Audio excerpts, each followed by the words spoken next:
Looks like we are live. Hello and welcome to anybody tuning in. I'm Alexi. I will be GMing the session we're playing here.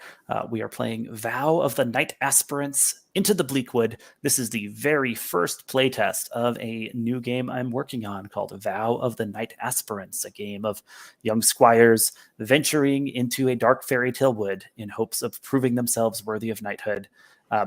We have a great group of players here. This game was facilitated through the Gauntlet gaming community. Learned all about the Gauntlet at gauntlet-rpg.com, and specifically the Gauntlet playtesting weekend. So a bunch of folks have brought their games, whether very early drafts like this one or games that have already seen some development and have different tweaks to them being play tested. They've brought their games to this special weekend on the Gauntlet.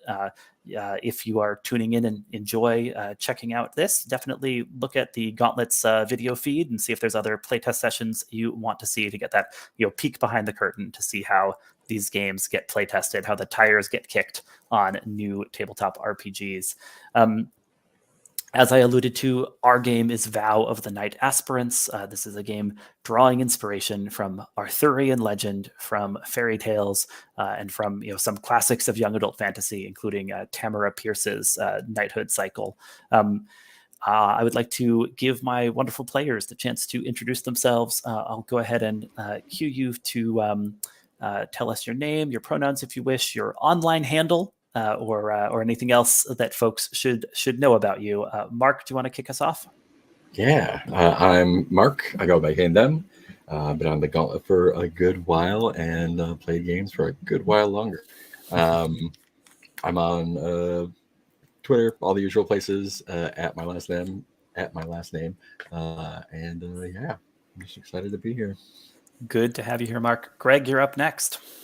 Hey everyone, I'm Greg. I use he, him pronouns. I am most everywhere as Group Soliloquy. Yeah, I'm excited to play test this game. Excellent. Great to have you here. Brandon, over to you. Hi, I'm Brandon, he, him. I'm delighted to be playing games. I'm a huge fan of Arthurian games and coming-of-age stories. Fantastic. And David, last but not least, tell us about yourself. My name's David. I use he, him. I work with the Gauntlet publishing team. So if you need to reach me on Twitter, that's at GauntletPub. Fantastic. The Gauntlet publishing team puts out good stuff. New issue of Codex in the feed this week. Lots of great content there. So let me run through a couple things about this game with the CATS tool. This is a tool for just getting folks on the same page, and that CATS stands for concept, aim, tone, and subject matter. So the concept, Vow of the Knight-Aspirants. You are squires on the cusp of knighthood, so close, venturing into the treacherous Bleakwood on a quest to prove yourselves worthy and discover the elusive Tower Perilous. What wrongs will you right and lessons will you learn along the way? This is a Powered by the Apocalypse game. It's a game of fantasy adventure, and it has those inspirations I cited, Arthuriana and fairy tales, young adult fantasy. And as I said, we're testing it out for the very first time. So we're really kind of delving in here to learn more about how this game works. But the concept is that, right? Our characters are not knights yet, but they aspire to be knights. They are Knight-Aspirants. They are squires, reaching the end of their squiredom, and they've kind of reached the point where they can venture off on this solo quest, right? This quest with a group of squires as a way to try and prove that they are worthy. And I have just started sprinkling in concepts for this world, right? The idea that there's this Tower Perilous out there, as a quest object. What exactly is the Tower Perilous? I don't know, but perhaps we'll gain some sort of insight as we play some of this out. The aim for our session is to see if the game works, and take note of kind of what seems natural, and if anything is rough or unintuitive, and hopefully tell a fun little story, a slice of these characters coming of age as we do it. the tone of the game, right? So Arthuriana, that can have so many tones, right? Like everything from Disney's Sword in the Stone to David Lowery's The Green Knight. So this has a little bit of that dark fairy tale thing going on, but it is definitely closer to PG-13 than R-rated, right? If we're thinking about kind of level of violence and adult situations that might be depicted in the game, in my conception of it. Like a little of that if you've got the Green Knight on the brain, like a number of Arthur folks probably do after that kind of wild movie made its impact this past year, a bit of that grimness could creep in, sure, but we're thinking a bit about like a slightly broader age range of appropriate audience members for our session. I think that touched on some of the subject matter as well. We should expect that. We should expect that there is some, fantasy violence, that can happen when you're out on a quest in a dangerous wood.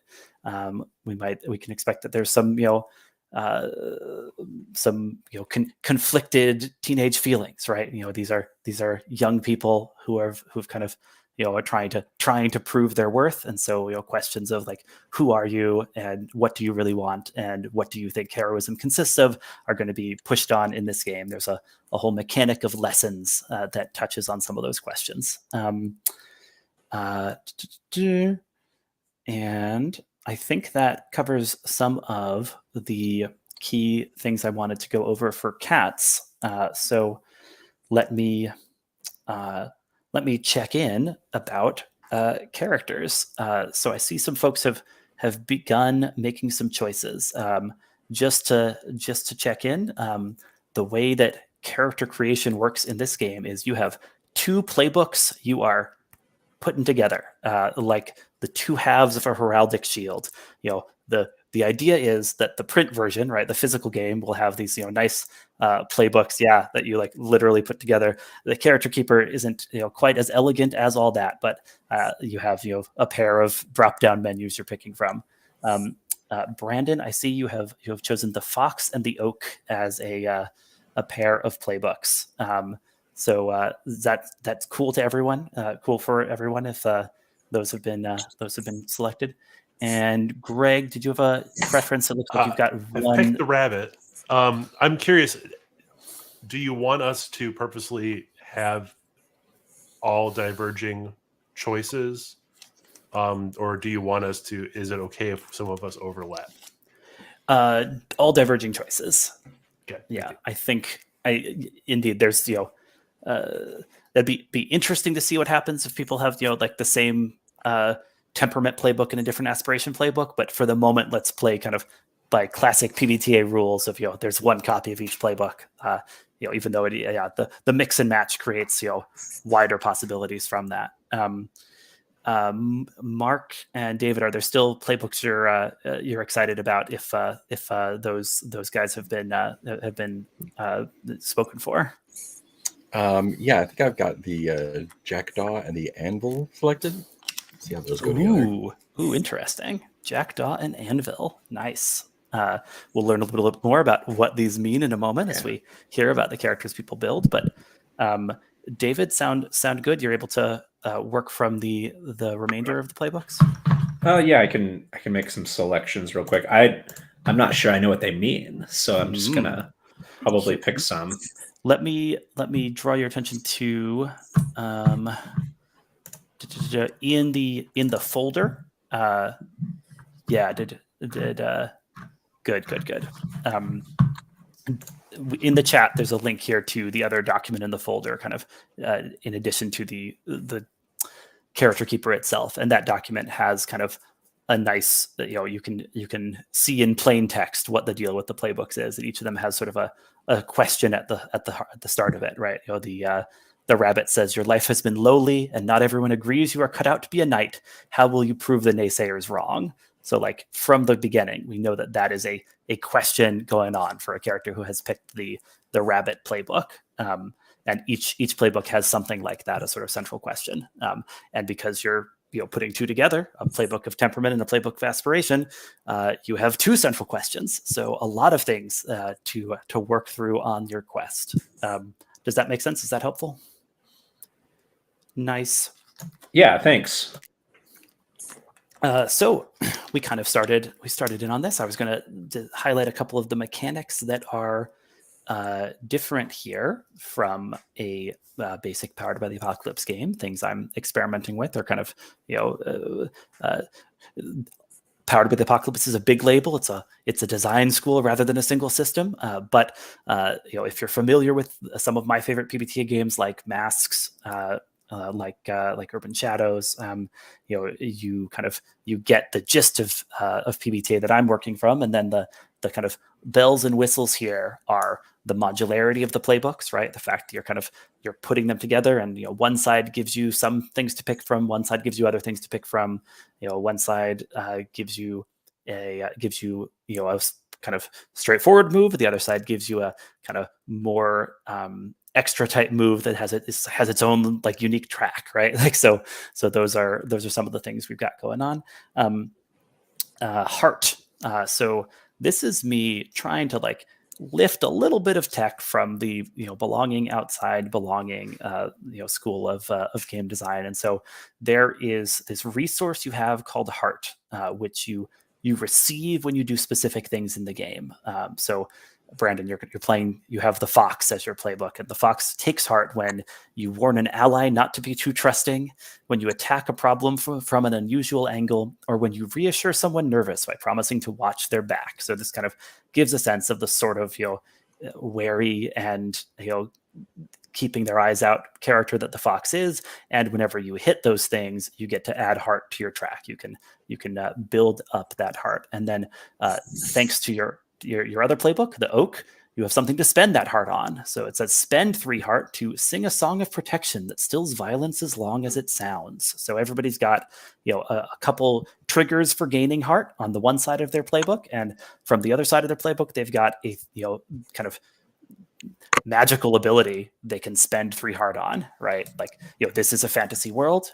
You are knights, but you all have at least a touch of magic to you, or at least something that can seem like magic, and that's the spending 3 Heart ability gives you the way to tap into that.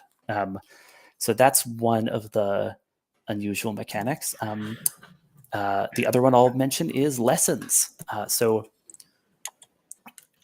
you start off with some lessons, one from each side of your playbook, and you can receive lessons as the game goes on.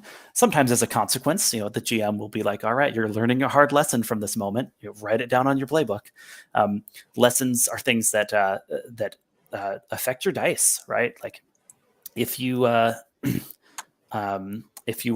taking action that's embodying one of your lessons, you get to take an extra dice. You get to roll with advantage. And if you are taking action that is defying a lesson of yours, you are rolling with disadvantage. You roll an extra dice and you take the worst result from those.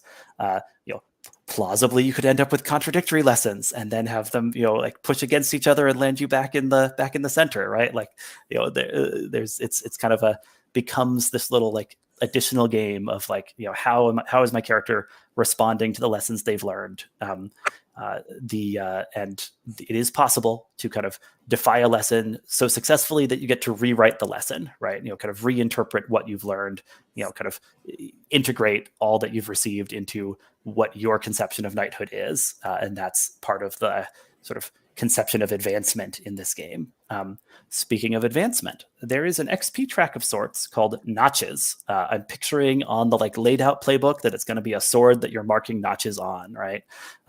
And my thought is, in a game where you're playing, multiple sessions, there will be advances you can buy with those notches. I haven't written any of those advances yet. It's the first playtest, but kind of for the sake of a one shot, my idea is, at the end of the session, you're going to roll plus notches, and that will affect the tone of your epilogue. So it is still worth it to try to get some notches. Pardon me, despite this being a one shot, that is, like building up those notches gives you a bonus on that final roll that affects how your epilogue plays out.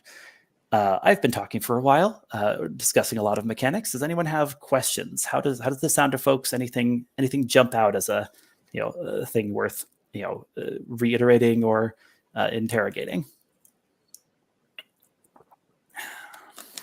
So just a kind of practical question. If we think that we're taking heart, do you want to call that out for us? Like, are you going to try and keep track of all these lists, or do you just want us to ask, or do you just want us to mark it? If we think Great that question. We're doing it?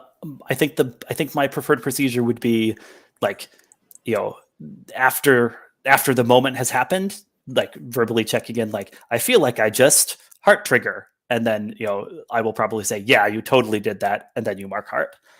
But yes, I'd love it if you could be keeping track of that. I do not think as the GM, I will necessarily be able to remember all of your triggers for that. I'm trying to learn the triggers for my own basic moves this session.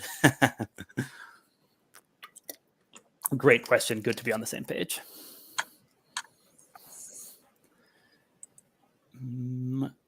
Is the character keeper working reasonably well for folks? I was messing around with it, trying to make it do what I wanted it to do.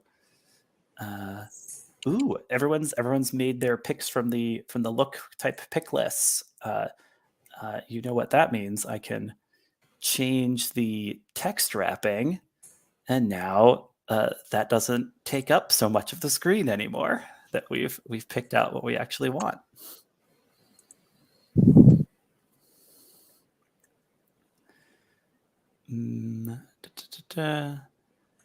And people even did a good job copying over the aspiration moves, because those I couldn't make auto populate without breaking the character keeper. Brandon, do you want me to copy and paste yours for you just to put it down at the bottom? I'm happy to do it. You got it. Great. Cool.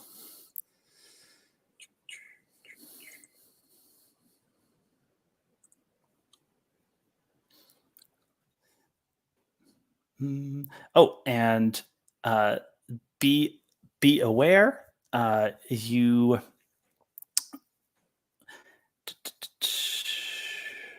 get to add one more +1 to one of your stats, even and after you've kind of taken the base stat line from your first playbook and the stat bonuses from your second playbook.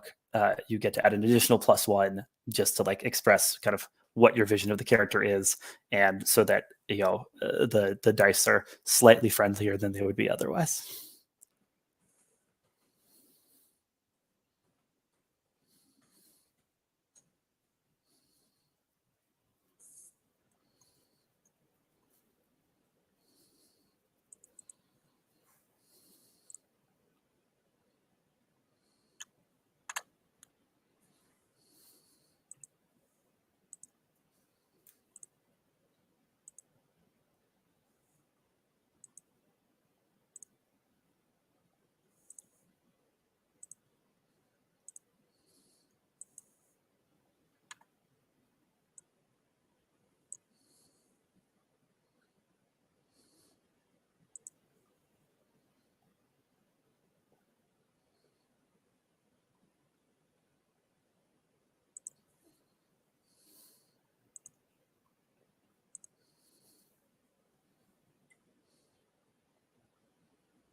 How are people feeling? Another couple minutes for character creation, or ready to start introducing these characters?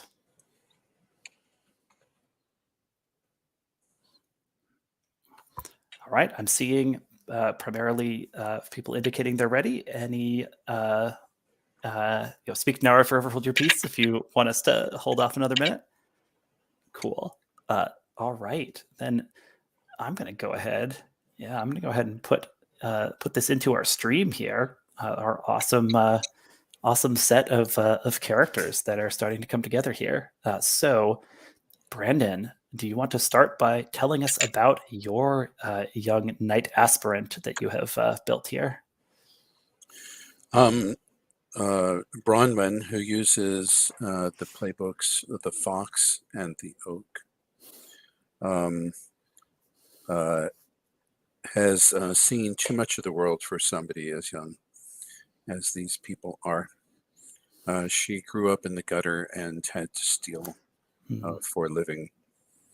She was rescued from an otherwise inevitable path that would lead to having her throat cut or the gallows by a knight named Angarad, who forgave her the heirloom gem that she had stolen and took her in, notwithstanding it, because she saw something in her. And gave her the idea that life could be other than a struggle for survival. But she still remembers how bad people can be, and how little divides life from death if no one is willing to stand up and place themselves between. That's excellent. I love this. Like, you pickpocketed a knight and got caught, but this put you on a totally different and better path. Amazing. Remind me of what you picked from your lists at the start. Just if there's anything else we want to highlight from there. Oh, I mean, she has she has a criminal background. Her look is that she has a nimble stance. She always, even when she's eating or relaxing, she seems to be ready for some trouble to happen at any moment. Not that she's paranoid, but that her weight always seems to be centered. She never seems to be completely relaxed. Yeah, it's not paranoia if the world is really full of danger and deceit. She has a hand and a half sword that she wears of necessity on her back, which was given to her for this particular quest. And she has the deep eyes of someone who has seen the dark side of the world. Lovely. What a fantastic character. Anything else we should know, or shall we move on to meet our next Knight-Aspirant? I think, were this a longer series, she yearns for connection. It is the thing that she never had when young. And even in her, more in the tolerant household of Angarad, she always still felt like an outsider. Still feels like an outsider. Well, don't give up on connection just yet. Maybe we'll get a taste of that during our sliver of quest this evening. I think up next is David, if I'm not mistaken. David, will you tell us a little about the Knight-Aspirant you've been building? Yeah, so I'm working on a character. His name is Lancer. At least that's what he goes by. It might be a nickname. The two combined playbooks are the Owl and the Clarion. So I think it's a scholarly background with drumming fingers, a pole arm as his chief weapon, hence Nice. the Lancer name. Cool. And then steady eyes.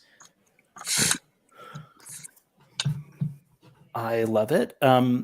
What sort of scholarly background, right? Like what's kind of scholarship has he been immersed in? Kind of what does that tell us about his family or whoever he feels most comfortable with? Like, what's the deal there?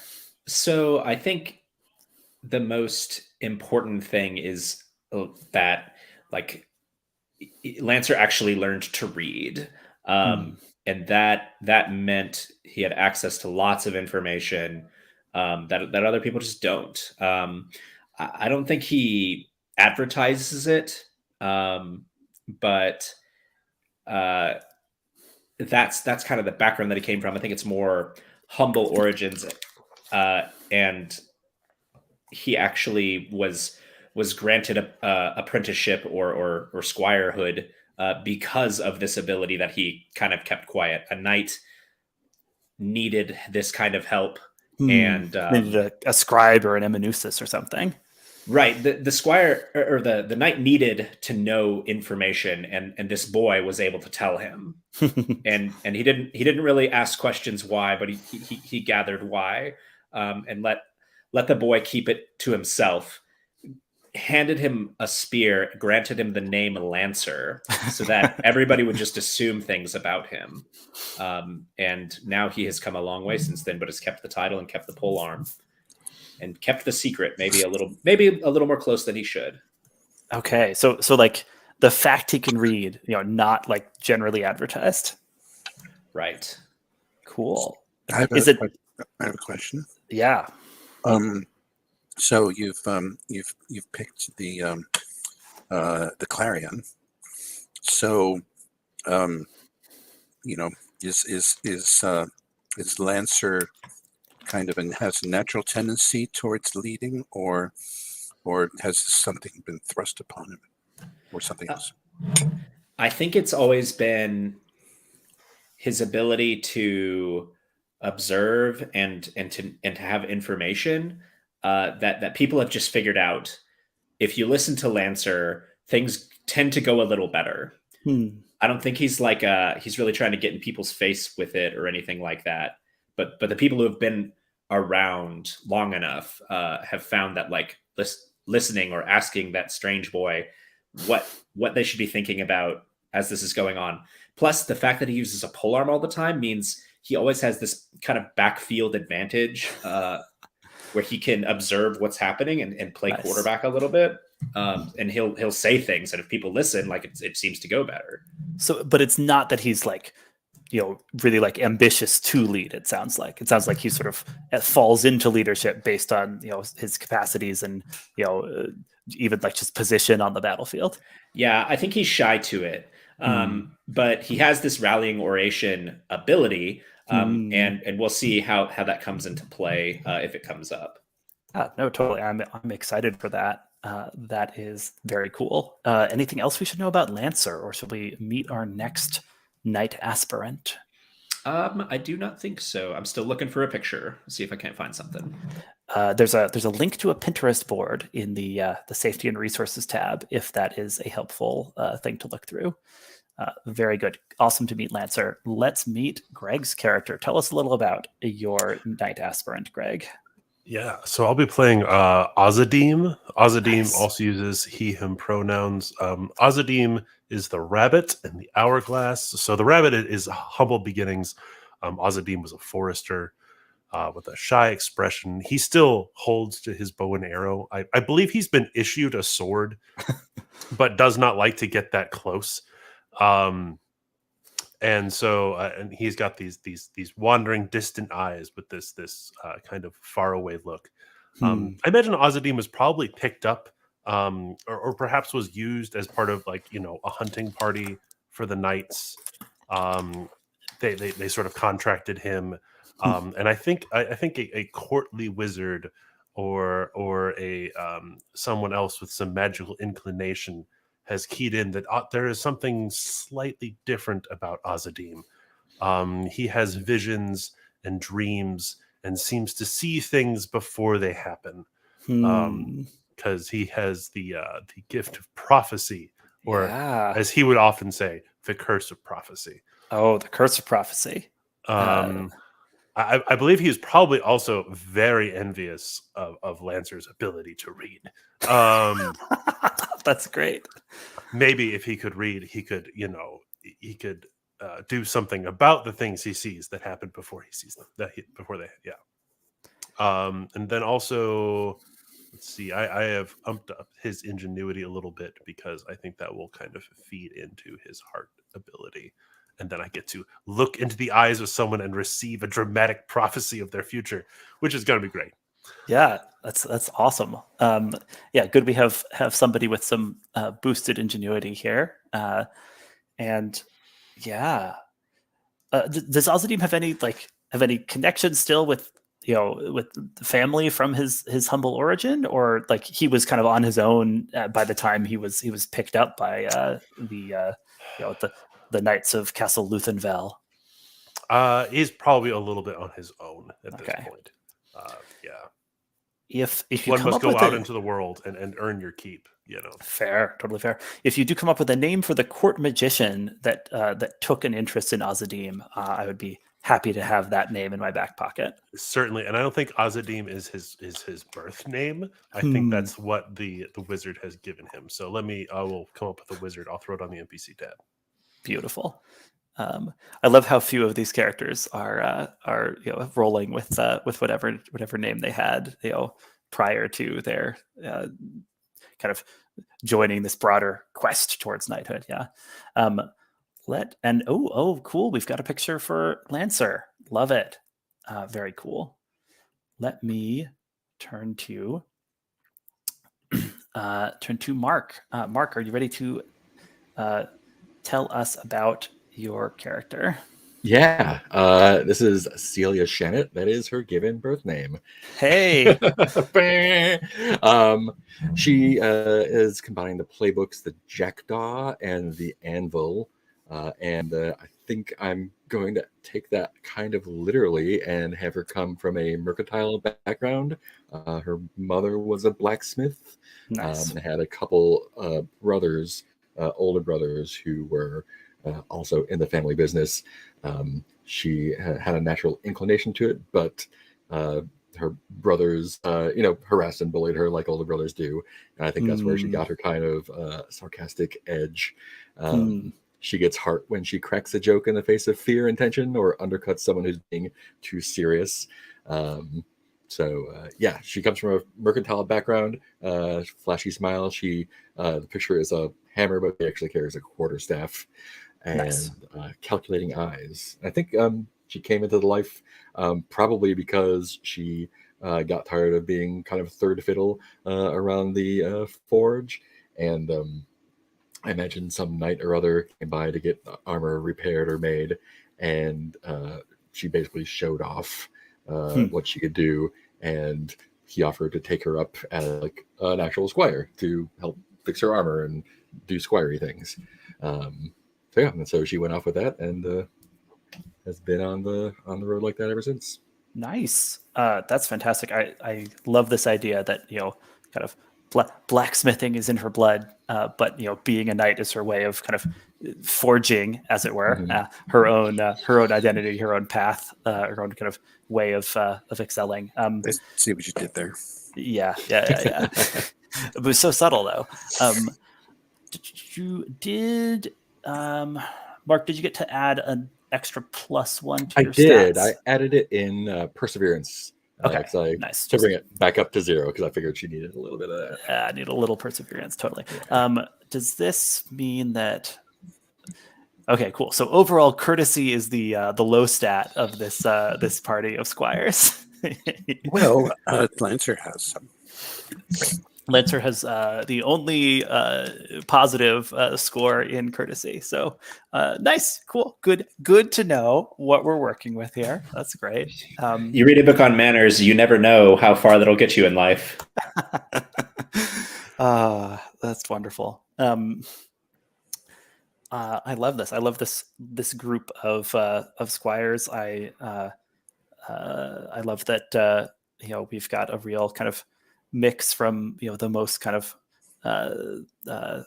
straightforwardly physical I feel like of approaches to the kind of slightly like mystically edged to the kind of book learned but secretly, right, and then to someone who's come up from the mean streets and has a insight into the least knightly sides of human nature as one of her assets. We're at about 10 of the hour.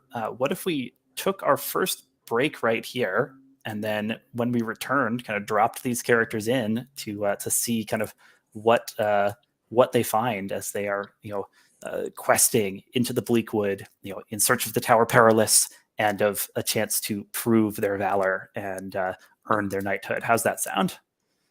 Cool. So when we come back, we'll be ready to drop into the action and test this out. All right. See you all in 10.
What heraldry website are you all using to generate these shields?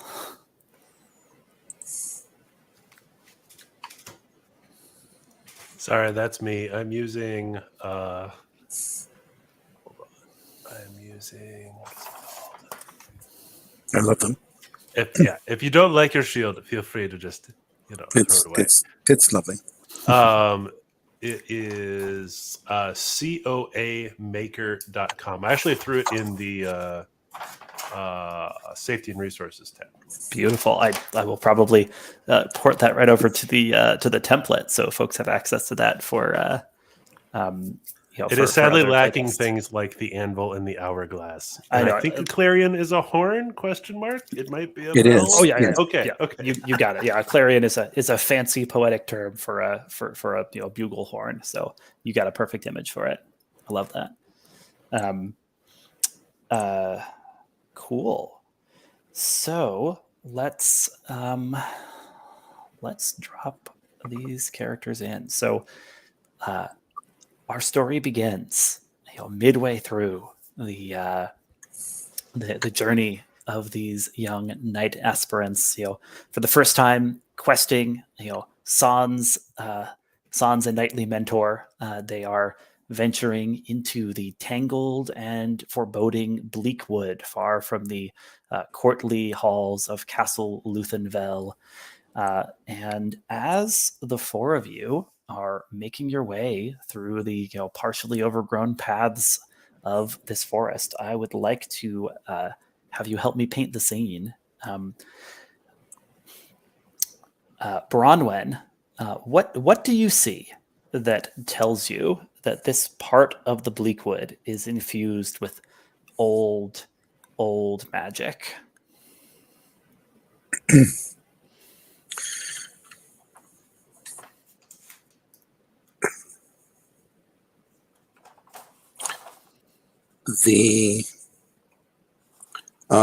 Though the trees, like any forest, while the canopy does not cover the sky, no direct sun shines through.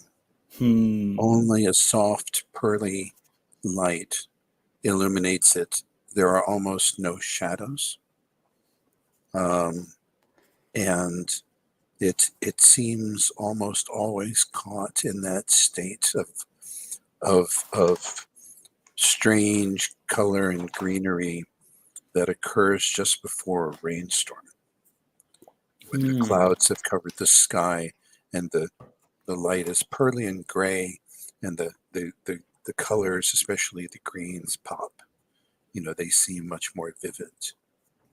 And there is this feeling that something is about to happen. Oh yes, yeah. You've kind of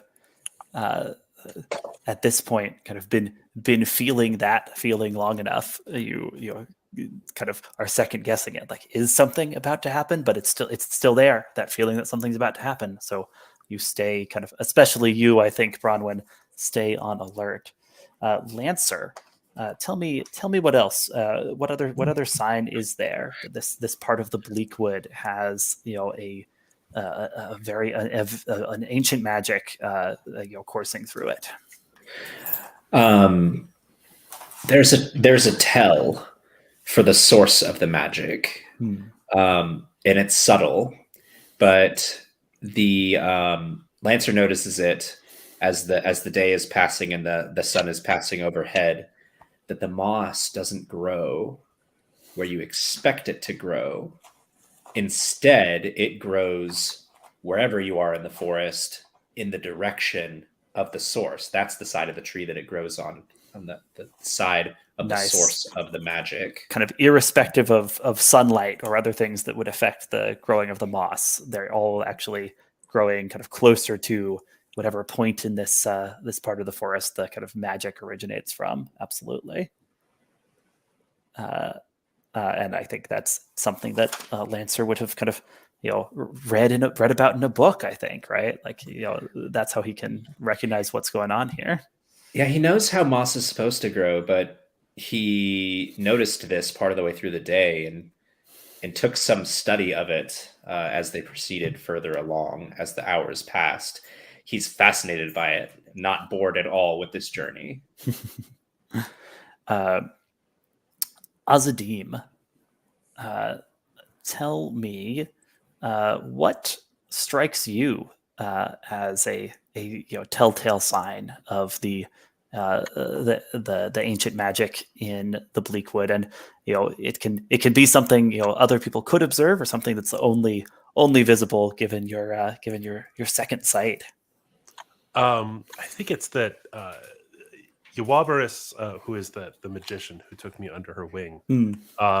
She has spoken of this place before, and has in many ways like described it so succinctly that this is like returning to a place I have been before. It's a memory. It's a, in my head, it's like a formed memory by being told of this place so often that it's like I have been here before, to the point where occasionally in my sight, it seems that I see my footprint before it appears, before I step there. Oh, that's awesome. And responding to the chat, Lancer, you as the owl can take heart when you pause to closely study something new. So if we want to say that Lancer is kind of taking the time to try to understand this moss, I would buy that as a reason you would take heart. Last but not least, Celia, what gives you the sense of something old and unexplainable in the Bleakwood? I think Celia is the one who kind of like keeps up a not nonstop but frequent banter as we're traveling. But in the last several hours, not only she has stopped and hadn't really noticed it for a while, and when she did notice it, she felt no impulse to continue talking, and in fact that was about when she realized that a lot of the normal sounds of the forest, be they animals, insects, birds, or our own footsteps, are muted, if not entirely silent. Nice. Yes. Celia, we have to keep moving. Don't worry. I'll watch out for you. I'll walk behind you. Would that make things better? Yeah, great. And I think Celia's a little unnerved because it's not a comfortable silence. No, it's not. Bronwen, Yes. let me ask, are you offering encouragement to someone under a shadow? Actually, I was simply reassuring someone nervous by promising to watch their back. I Which will. is a hard move. I will give you that. I will give you that heart, but I do wonder if I'm happy to do that. Triggering the first basic move here. Yes, although I am Ooh. not very cheery, so this is likely to go poorly. What could go wrong? So let me read this basic move, because I believe it is triggered by Bronwen's offer of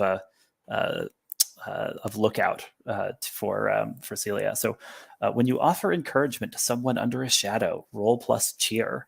On a hit, your words reach them. On a 7 to 9, they pick one from below. On a 10 plus, you also pick one from below. So these are benefits, right? And you get more of them on the 10 plus. My spirit is comforted and I clear a condition. Not necessary at the moment because there's no conditions marked. We find respite in our connection and each gain 1 heart. That's powerful, building up to the 3 heart, you can spend on your power, right? My resolve is steadied and I take advantage on my next move, setting yourself up for further success. On a miss, you're in the GM's hands. So would you go ahead and roll 2d6 plus cheer for me? Yeah, let's, in fact, I can open up the dice roller. I may have to open up the dice roller again because Just threw it in the chat. It's frozen me out. Okay. So let me just do that again.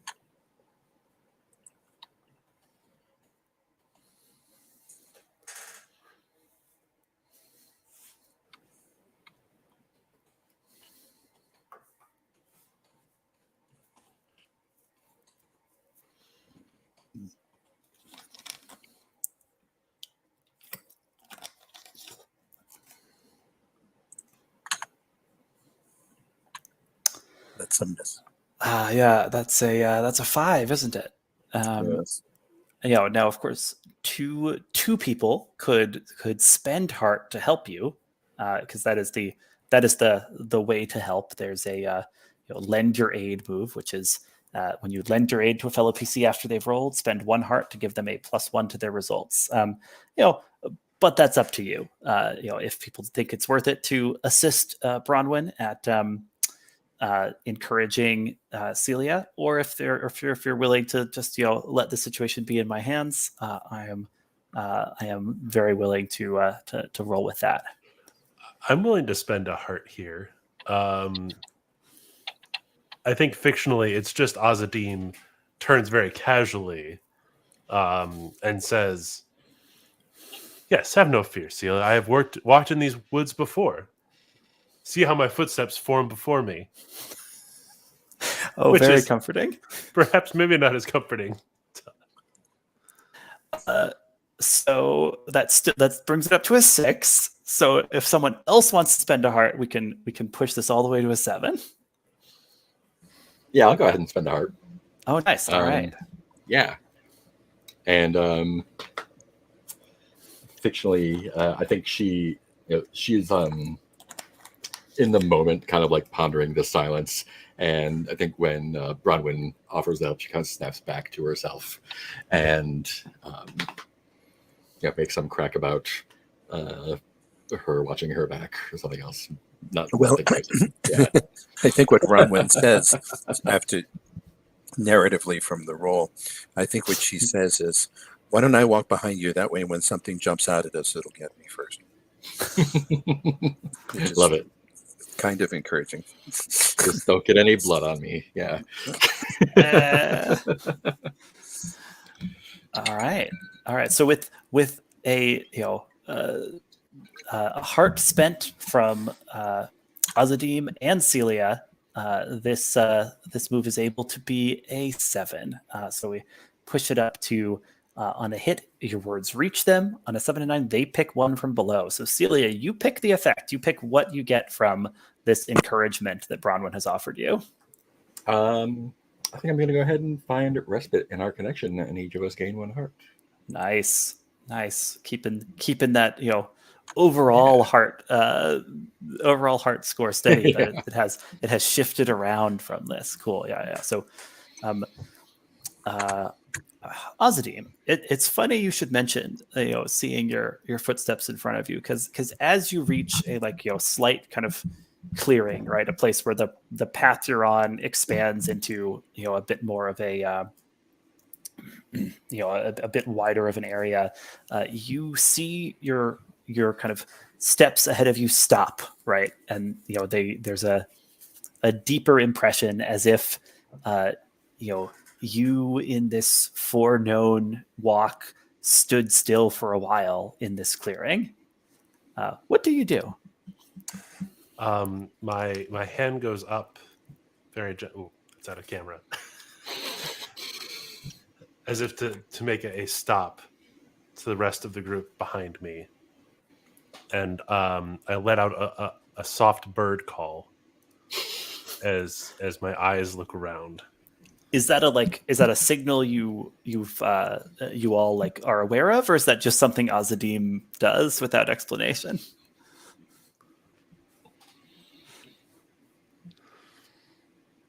I'm okay with that either way. I feel like it's just an Ozadeam thing. I think it's a signal. I think we may well have had a signal to say all is well or come help that we would have had in case we get separated from sight. All right, nice. We've got something along those lines then. Lancer, Ozadeam's given this hold sign. What do you do? I think I just kind of crouch down and move into the brush off of the trail that we've been on. Nice. Okay, so it's kind of getting into more of a stealthy setup there. Yeah, if the signal was like hold, or we all need to stop, then yeah, it seems like a good idea. I don't know what's going on, and then I might try and move forward from that spot and see what's up. Yeah. is it possible you are trying to search for the truth of the situation? If you're basically being like, all right, what's Ozadeam reacting to? What here might we need to be worried about? I feel like that could be that move if you want to give it a go. Yeah, if he's not sure what he's reacting to, then I can try and figure it out. Ozadeam has definitely like removed an arrow and has notched it. And Nice. Bronwen has gently come up,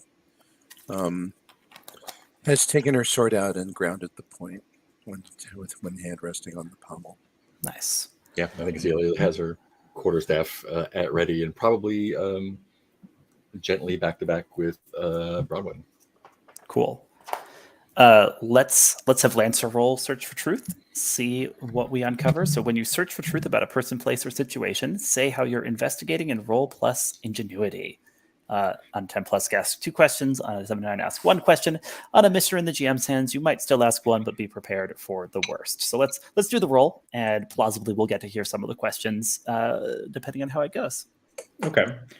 Let's see. So we're trying to figure out what's happening here, and I think I'm moving quietly up next to Ozadeam to get a better look, and I think I'm paying attention to high places where people might be hiding in trees and low places where people might have like little hidden ambush spots. And I don't know if I'm leaning into my lesson, every secret is worth uncovering, to gain advantage or not, but that's what I'm aiming towards, if that's possible. Yeah, I'll give that to you. Every secret is worth uncovering, and you are intent on doing so. So yeah, take the bonus dice, and you'll get to count the 2 highest dice from this roll.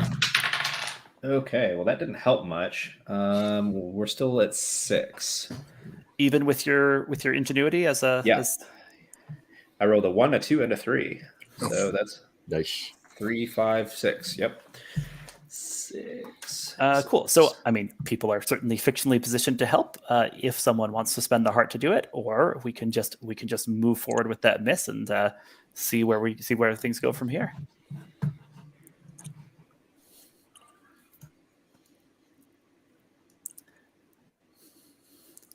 Yeah, I am misses not make things mechanically interesting. positioned to help. So good luck. Oh Lancer. yeah, all out of heart. All right. Yeah. Can I spend my own? No. You need someone else to lend their aid to you.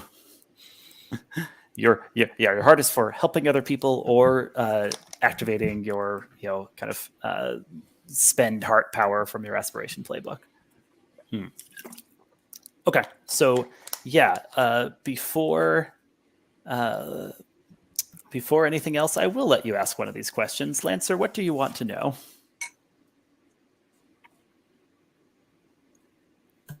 Let's see here.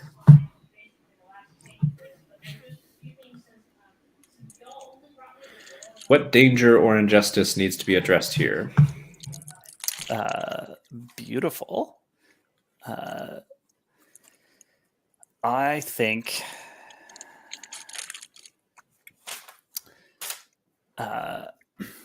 as you all like get into your ready position, right? Out of the foliage explodes this dark shape, bounding into the clearing.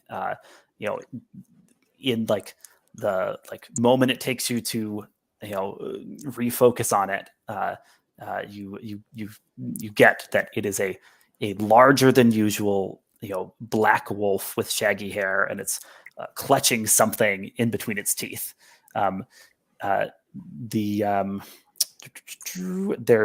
There's kind of shouting, right? And the sound of hurried footsteps, like some group of people are chasing the wolf. What do you get? Like, so everyone sees that. What do you see, Lancer, as far as what injustice needs to be addressed here? You see what the wolf has clutched in its teeth. It is an old leather-bound tome, a priceless book, surely. And the wolf is gripping it. Its teeth kind of digging into the cover, but not like it's trying to eat it, right? More like it has stolen it. Though what would a brute creature want with an old book, right? So you get all that in, right? Like you take that in, and are like preparing to react to this situation when arrows start whizzing into the clearing. Probably shot at the wolf, but very badly by people with with terrible aim. One of them clips you, Lancer, as you're straight, kind of craning your neck to like take in the situation. So I would love for you to mark a condition, whatever you think is appropriate. No problem. My spirits are dampened further. There's nothing cheery about this. Totally plausible. Yeah. Bronwen, you narrated being on guard. You've taken in the wolf and the arrows, not the book, right? Like Lancer's the one who got that detail, but like you can. I know this is no natural wolf. I will plant myself squarely in front of it, and try to take it down. Okay, so you're like basically trying to make it like run into you head on. Correct. Interesting. Yeah, I think I will. Yes, I mean, yes, I will plant myself and I will strike at it as it comes at me. I'm encouraging to this action. I'm like, nearer the wolf is further from the arrows. Trust me. oh snap for whoever shot those arrows, but yeah, I'm afraid that's basically true. Bronwen, sounds like you might be doing battle with a worthy foe. Yes, and I think make a resolute stand and evil will break itself against you applies. That is a lesson you've learned. That's true. Yes. So go ahead and roll plus valor with advantage. What I have learned is when that you die when you turn your back. Let me read what this move does. Also, when you do battle with a worthy foe, I'm going to say this big strange wolf is a worthy foe. Yeah, roll with plus valor. On a hit, you trade blows in fierce combat. On a 10+, pick 2 from below. And then on a 7-9, you're going to pick one of them, and your foe will pick one as well. So the options you're picking amongst: I shield another from harm. I press the attack and inflict additional harm on my foe. I fight cannily and maneuver my foe where I want them. I keep my guard up and deflect or redirect some of their blows. Let's see how that goes. What did you roll, or what have you rolled? I got a 6, a 2, and a 1. So because of advantage, I have a 10. Nice. It wasn't. Otherwise, it would have been a 1 and a 2. Good. You had that advantage. Please, for me, go ahead and pick 2 from the do battle list. I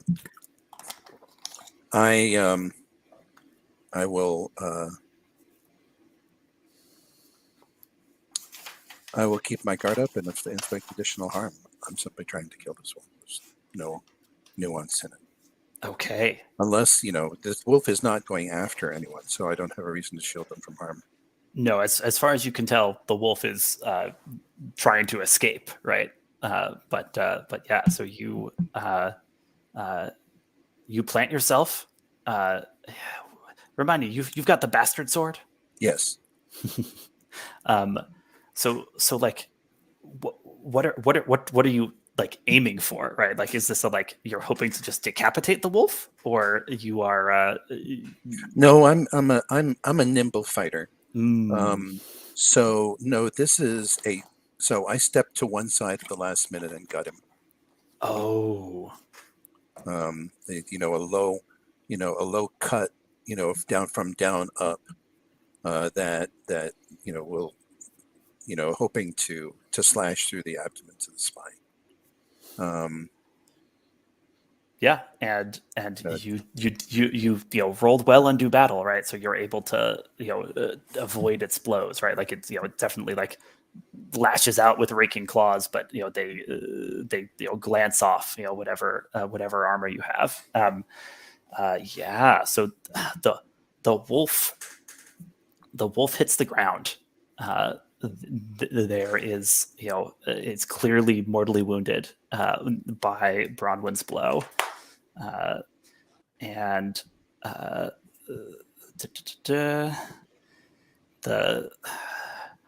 kind of, with like a kind of rattling cough, it kind of spits the book it had clenched between its teeth, so that it kind of skitters along the forest floor, lands near Lancer, and at that point, the wolf speaks.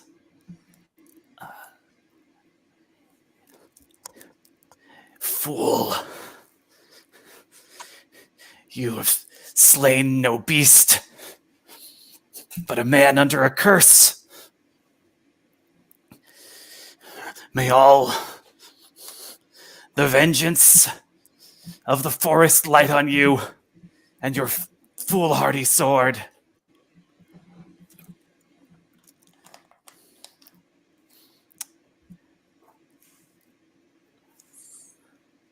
Celia,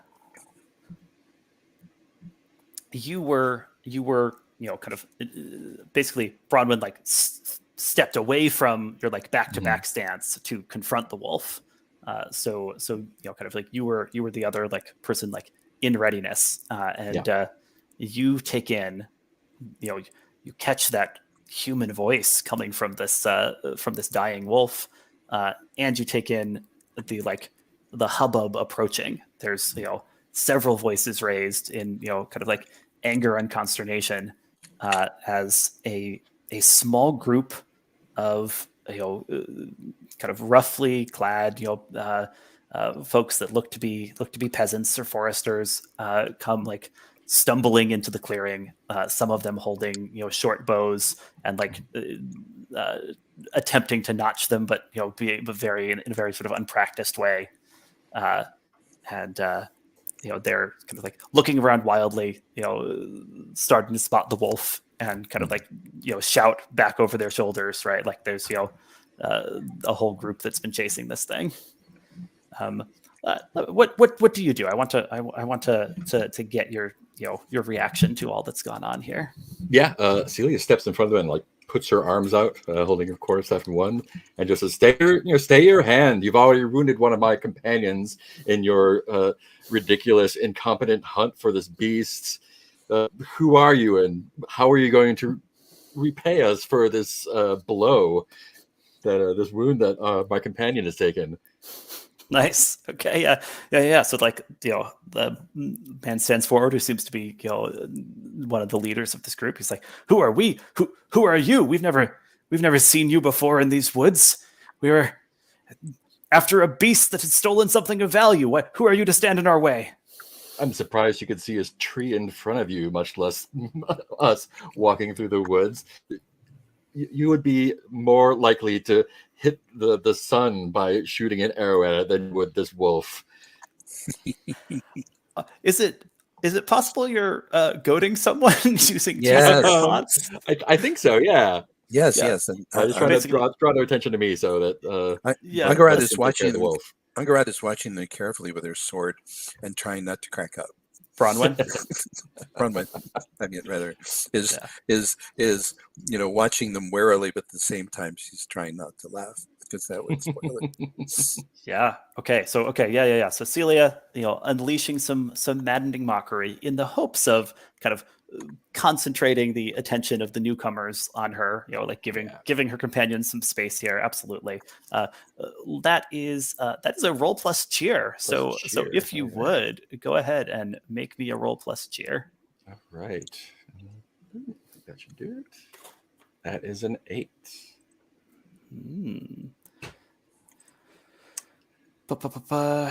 Give me a moment. They're on the PC sheet.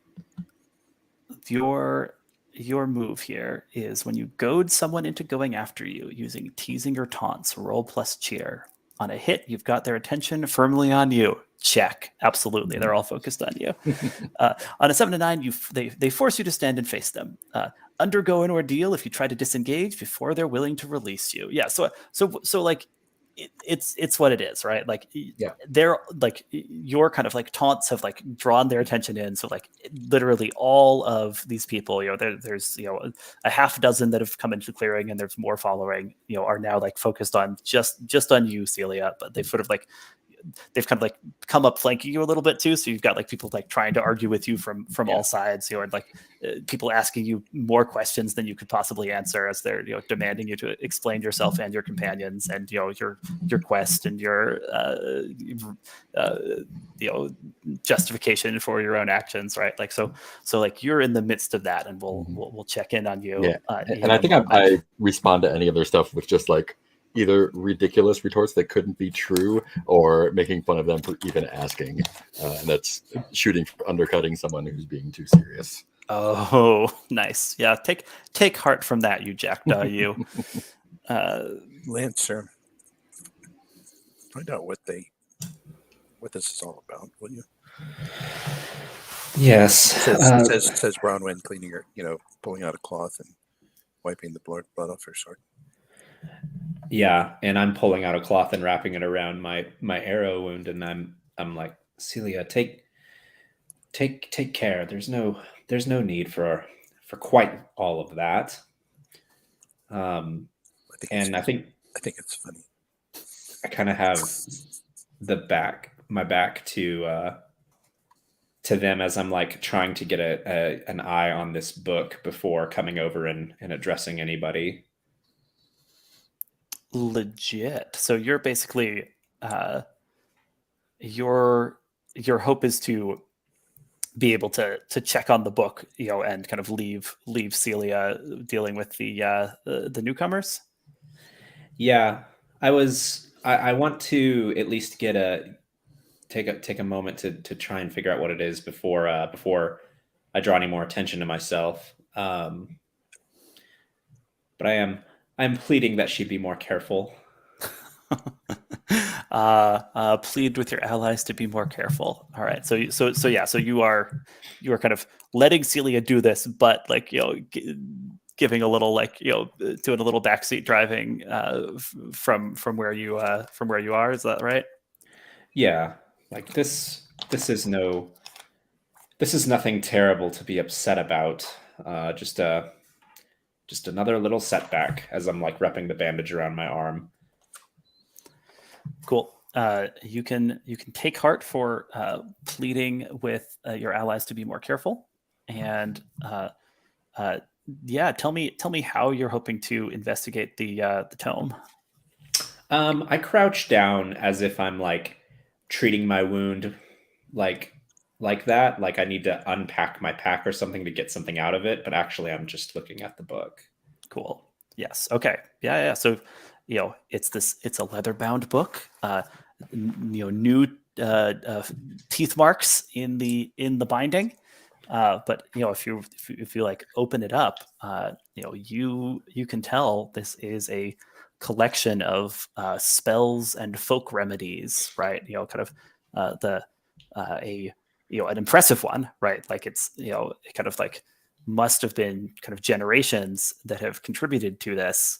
You see like different handwritings, spelling out different ways to use the plants of the forest to cure various ailments of body and mind. Okay. And does it have like pictures and things drawn in it too of the plants and things, or maybe dried pressings? Ooh, I like that idea. Yeah, there's pictures, there's pressings, there's everything that might kind of guide you to be able to use this. Now, obviously, you would have an easier time with that than most, since you could actually read the text. Whereas if one of your less literate companions tried to use it, they'd be sort of relying on pictures and guesswork. Right, but more importantly, I can talk about it intelligently without giving up anything. So I'll hold the book up. Where did that come from? Who did this belong to? You said the wolf took something of value. They're all too focused on Celia to note at this. So you'd have to like break into what her conversation to get them to notice this valuable tome. I'll make my way over there. Wait, where did that book come from? The wolf. The wolf had it. Oh. I did the wrong thing. That's too honestly. Who's to say what was wrong here? Well- At the very least, the wolf appeared to be a thief, or the person, if it was a person. I'm sorry. I was so concerned that we might be attacked that I didn't think about anything else. We might have been. We're in the woods. It's a I think strange I'll- place, and a beast jumped out. I think you'll have to shout at those boneheads, though, before they'll notice you.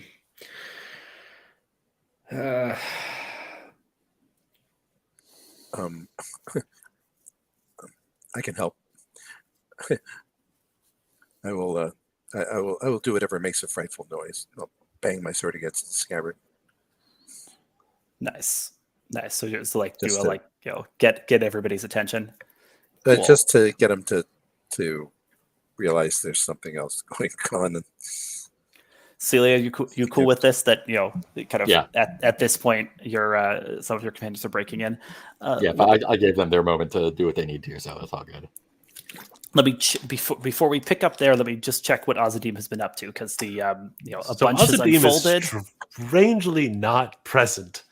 As soon as the wolf came barreling across the clearing here, he slipped into the bushes a little bit and has been making his way around as these slow villagers are sort of pulling in the rear of this thing. I'm going to try and catch one of them off guard.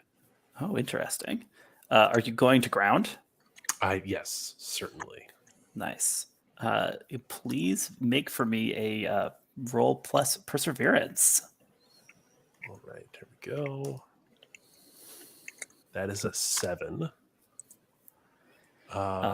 Nice. Actually, I am rolling plus advantage because I am using safety lies and staying beneath notice.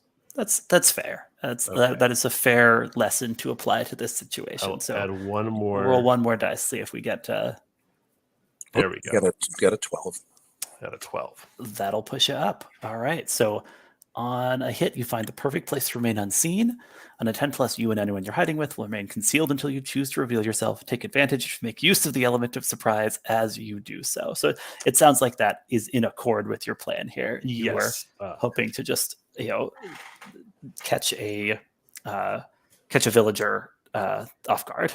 Yeah, and I think before the camera swings back, we just see, then, one or two. They come to the clearing. They see that, there's like 3 or 4 people. They see that the wolf is down. So they're taking a little bit slowly. And then one of them just kind of is pulled down into a bush. Nice. Yeah. So, and you'll the person you grabbed, right? A strapping young lad. It's like, hey, what's that? Who's there? What's going on? What business do you have here in this King's Woods? What? This is where we live. We're foresters. Looks over the garments real quick. You are not a forester. You're a farmer. We have a small farm in a patch of the forest where we're able to raise herbs. And this wolf? A thief. He's been stealing charms, trinkets, and he took my sister's book. We need it. Why am I telling you all this? Who are you? You need to explain yourself to me.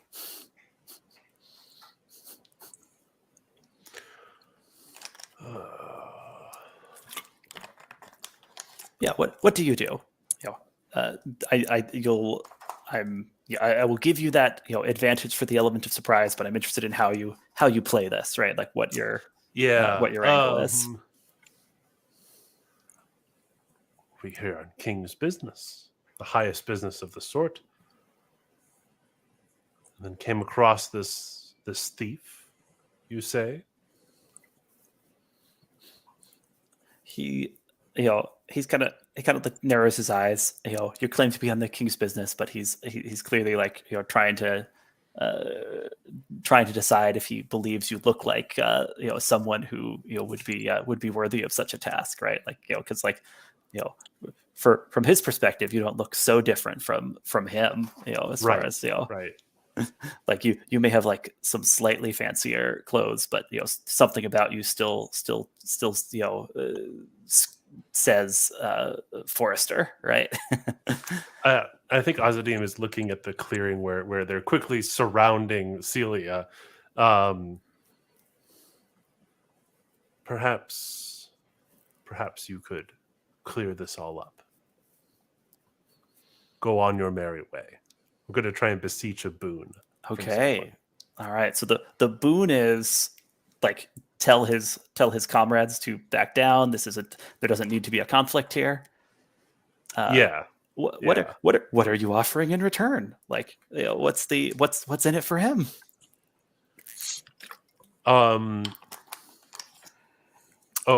Safety. I offer the return of the book. Okay. Yeah. I'm sure Lancers too would be totally pleased to just give it away too. We'll find out how that plays when we get to it. But I'm cool with that being the offer, and we'll see a little bit like how that sounds to him as you roll to beseech a boon. So he's willing to listen. You grabbed his attention pretty literally, and you have advantage because of the element of surprise. So you're rolling plus courtesy with a bonus dice for advantage. Okay.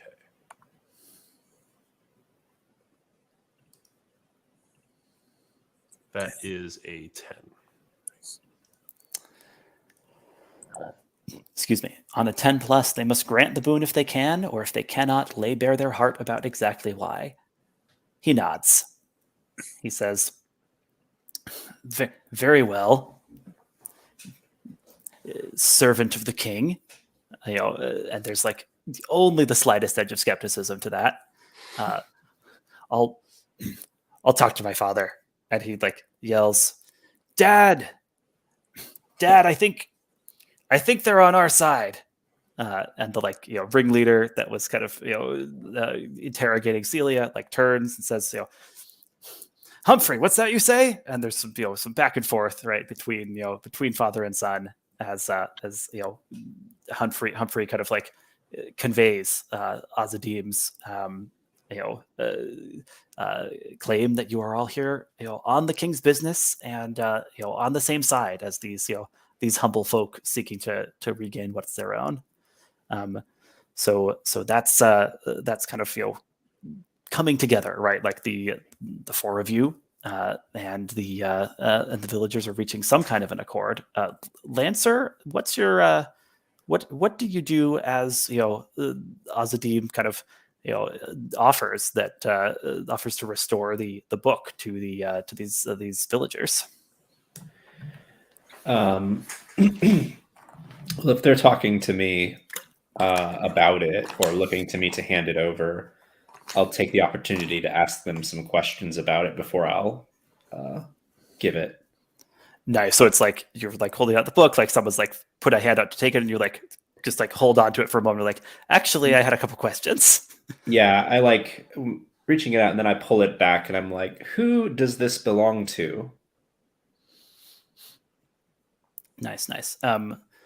So they'll explain it is a family heirloom, and there is kind of a keeper of the book in their little village who is the one person who can read, Humphrey's sister Hilda, who is able to make use of this book, in particular to soothe the nightmares that her little brother Osbert undergoes. That I is think I'd interesting. like to lean into Lancer while he's having this conversation and ask him if he heard the wolf speak before it fell. Nice. Yeah. And I'll No like wolf. No wolf. nod. Was, And it's an heirloom, you say, and it's used to dispel curses. Curses, ailments, distempers. It's our most valuable possession, and this creature burst in through a window and snatched it up in its jaws. yeah, and is that an ordinary thing you'd expect an animal to do? They like look around, look at each other. Someone says, "This animal, it's been bedeviling the village for weeks, taking Just things, making taking- away with them." Yes, nothing of which was food or any ordinary thing that you might expect an animal to steal. Did There's none kind of you entertain the possibility that this was no animal? Kind of some, non-committal murmurs all around the group. You're There sure is- there's nothing in this book for something more sinister? Yes, I wouldn't trust these people. And that's a hard move. I see. Are you wording an ally not to be Not too to trusting? be too trusting, yes. I wouldn't necessarily believe any answer they might give. You say like how Especially since apparently none of them can read. how Yeah.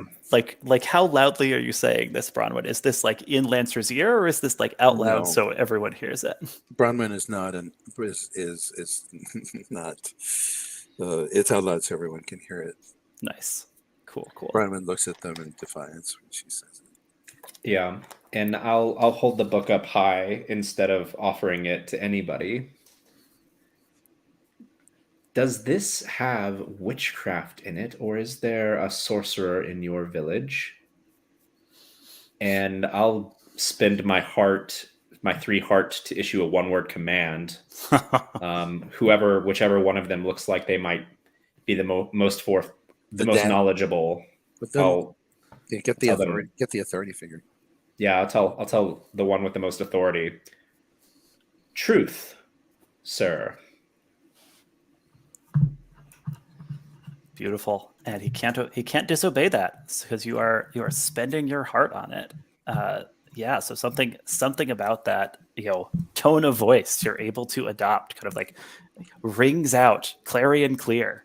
And all of the villagers look to Barnaby for the answer.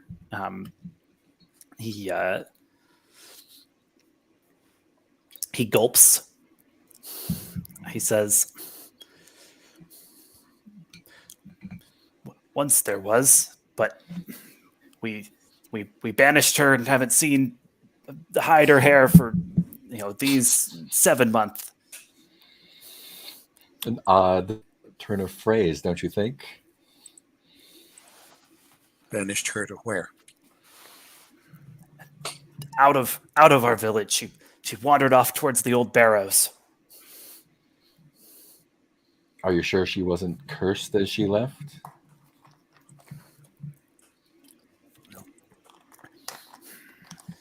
She was cursing, but we all had held our protective charms fast, and no one turned into a newt.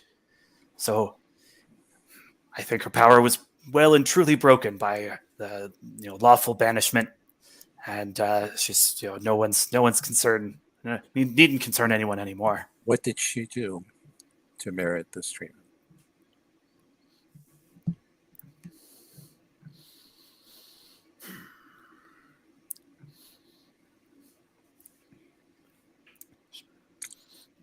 Poisoned my sister. I'm going to use out of the snare Okay. All right. because So I suspect that they're not quite being forthcoming. All right. So you're attempting to expose a suspected deception, ambush, or trap. Yes. And because only a fool wagers on the honor of strangers, he said, quoting one of his lessons. Yeah, that's true. So you have advantage if you're embodying that lesson, which it seems like you may be. Yes. Go ahead and make me a roll plus ingenuity with a bonus dice.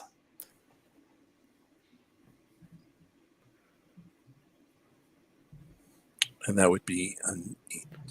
Ooh, cool. So on a hit, the GM tells you what's really going on, including whether your suspicions were justified.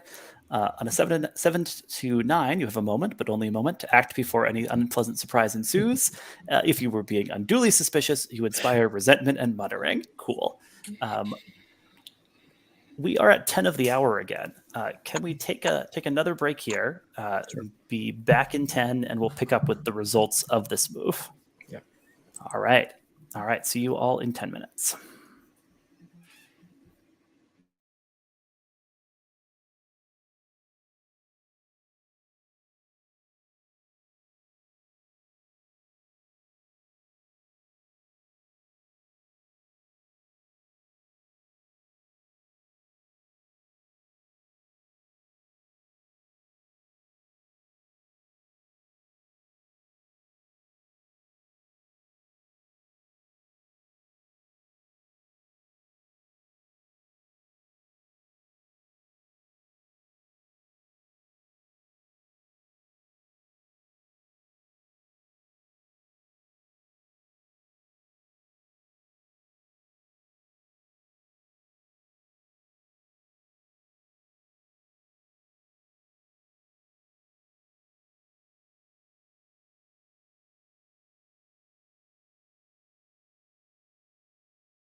How's everybody doing? Great. Excellent. Man, it's very funny. Just some different directions than my than I anticipated in my prep, but that's powered by the apocalypse for you. Sorry, adolescent making a snap judgment. No problem. I think my aim is going to be to play for an hour ish more, and then be switching more towards doing our epilogues for this session, and chatting about the game and kind of any takeaways from playtesting. And there's a playtesting feedback form that I'd love for you all to fill out too. But yeah, we'll have some time to chat before we wrap our wrap our call. But yeah. Oh yeah. So I have a question. Please, yeah. I think I'm operating under an assumption that these are knights, like king's knights, who would be inherently suspicious of all kind of magic. Is that true, or is that not a good assumption? Good question. There's some magic that is considered legit, right? Like Ozadeam has this this mentor who's at the court and is a part of the court. I'll say probably hedge magic is a gray area, and the at least by the villagers' account, the sorceress they cast out was into dark stuff. So does that sound good to you, that there's kind of different levels of what's approved and what's disapproved by the society at large here? Yeah, I just realized I was playing with that assumption without asking anybody. No, totally legit. Obviously, there's really different takes, right? Depending on which interpretation of our touchstones you have, right? Some versions of Arthur, everyone's pretty cool with Merlin. Some versions, Merlin is has to be pretty subtle about doing magic, right? So yeah, but kind of incorporate the different things we've set up so far. I think I'd say there's some approved magic, lots of other magics out there that fall into either a ambiguous place or a definitely not allowed place. Does that sound cool and playable to everybody as a sort of Absolutely. I mean, there's a whole section of our Arthuriana that is kind of not part of the setup of this game, the whole feelings about religion. Yeah. I think probably we assume there's some kind of dominant faith represented at the court you come from. But yeah, the set. I think this game is able to be flexible about what the details of all that are. So yeah, that would be just a note that one should decide in the setting. Those are important questions to decide in the setting. Anyway, shall we dive back into this? All right. So when we left off, Bronwen had suspected a deception and demanded the truth from the villagers, specifically from Barnaby, who's been the leader and spokesperson here. I put him in the NPCs tab, so we have a face to go with the name if we want. So there's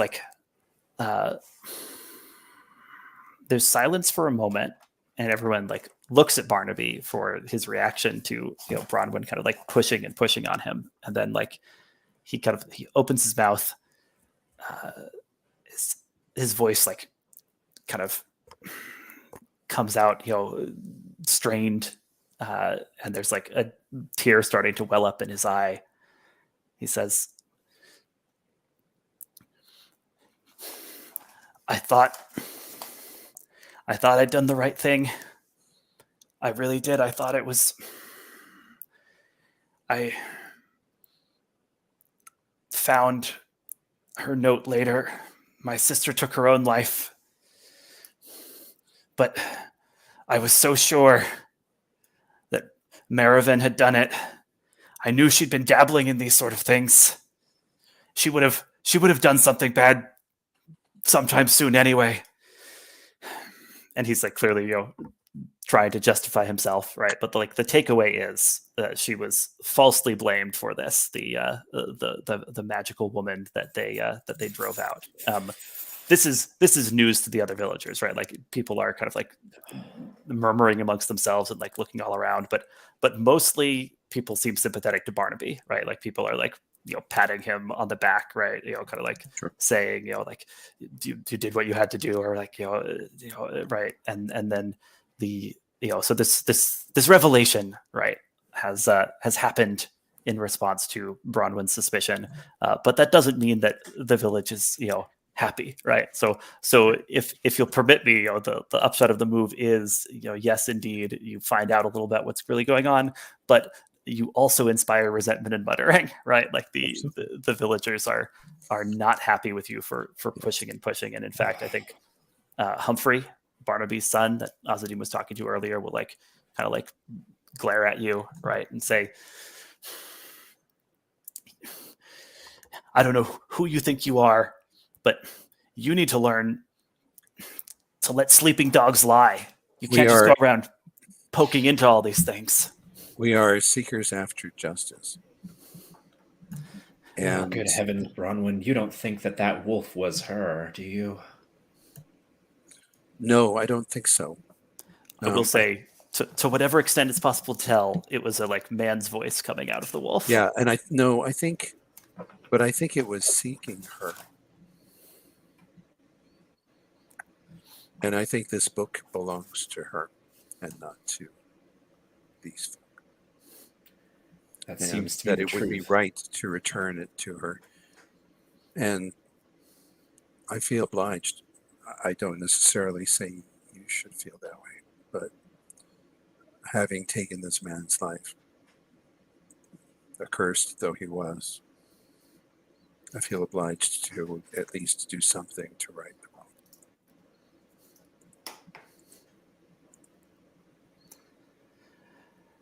So, how much are you saying? Like you're talking to your fellow squires about this.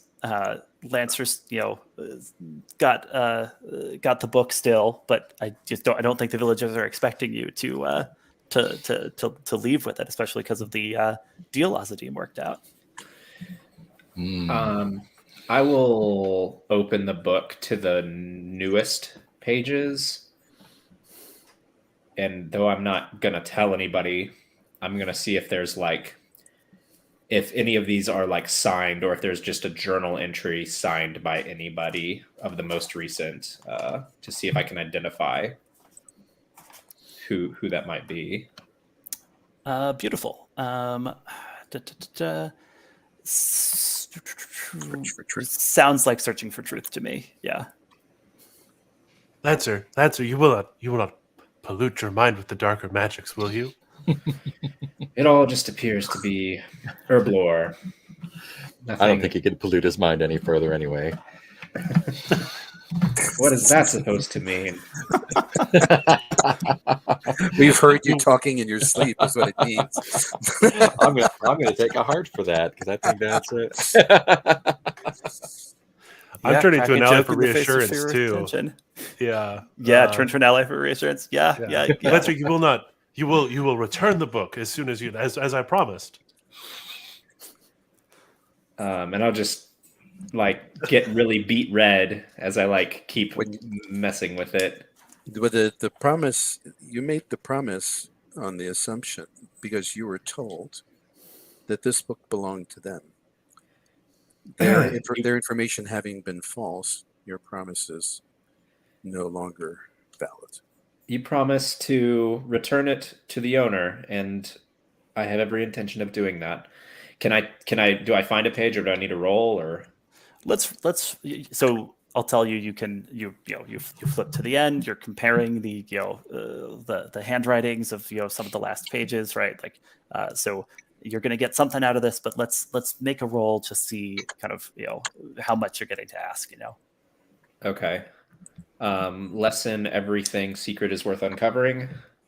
I buy it. take that advantage dice and roll plus ingenuity. Okay. Open. 7. These are unfriendly dice. You still get to ask one question. What are you interested in here from this list? Let's see if one of these questions will do this.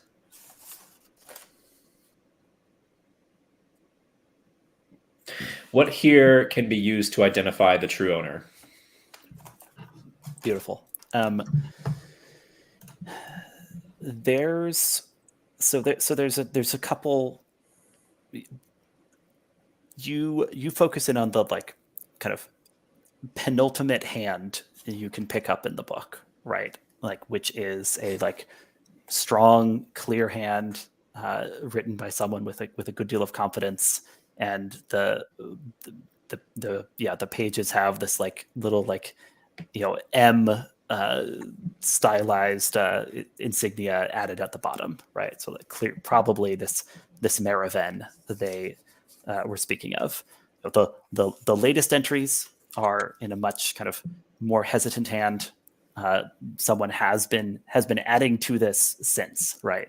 Like so, kind of since this banishment that they spoke of, 7 months ago, someone in the village has been trying to understand more and add to this as well. But yeah, the kind of entries from just before seem to be the work of this Maraven.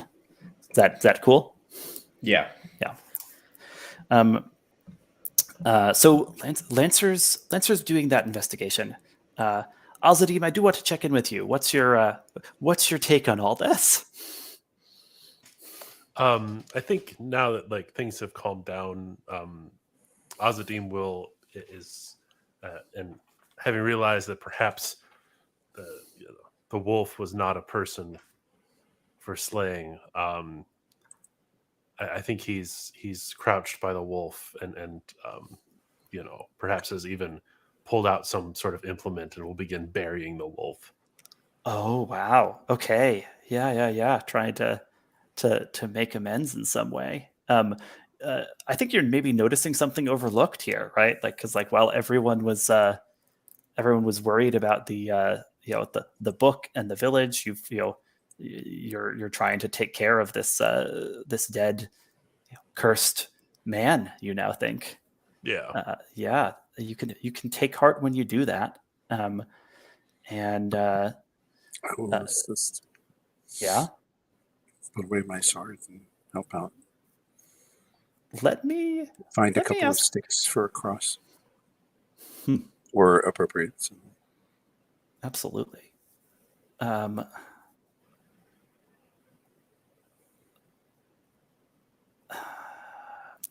Let's hit a move we haven't hit yet. That's kind of a catch-all move because I am interested in pushing at all the bits of the system. So rather than kind of just letting this go forging a path? flavorfully, yeah, I'd love for one of you to roll Forge a Path to just represent trying to improvise a decent burial out here in the Bleakwood. What? Ozadeam, do you want to do it as the one kind of leading this go, and then Bronwen, you're positioned Sure. to help as needed? Yes. Yeah. All right, so roll plus perseverance to forge a path. 1. That is an 8. Darn it, nice. I'm not failing. I want to fail. Right? Yeah. You I have a rack thing up that helpful triggers things when I by failing. fail. Yeah. Okay. Now, well, here's an interesting question, though. Am I defying a lesson? What then might you defying here? Oh, safety lies in staying beneath notice. You're drawing attention to yourself by digging a burial pit for this animal that the village hates so much. Yeah. I'll let you defy a lesson. Please roll an additional dice and then take the worst of the results. Okay. Just to engage with it, and maybe Yeah. my failure. Let's engage. Right. Let's engage the mechanics here. That's a 2, so that actually makes me a 6. Brings you down to a 6. When you roll a miss while defying a lesson, you get to mark a notch. So I guess the quick question, Bronwen, you are definitely in helping with burial. The question is, given that there's some interesting stuff coming out of the miss, are you going to help push it up? Bronwen would automatically help. However, I'm not going to deny you your knowledge. All right. Ozadeam gets his miss. Very good. So kind of, Yeah, just to give you a little more fiction. Yeah. Go for it. Yeah, so as the group has pulled aside, Lancer is busy with the book. I imagine Celia is still, goading them a little bit, as she's so wont to do. Ozadeam is beginning to bury, and he's just using his hands. Maybe Bronwen comes over and gives him a tool to do it with.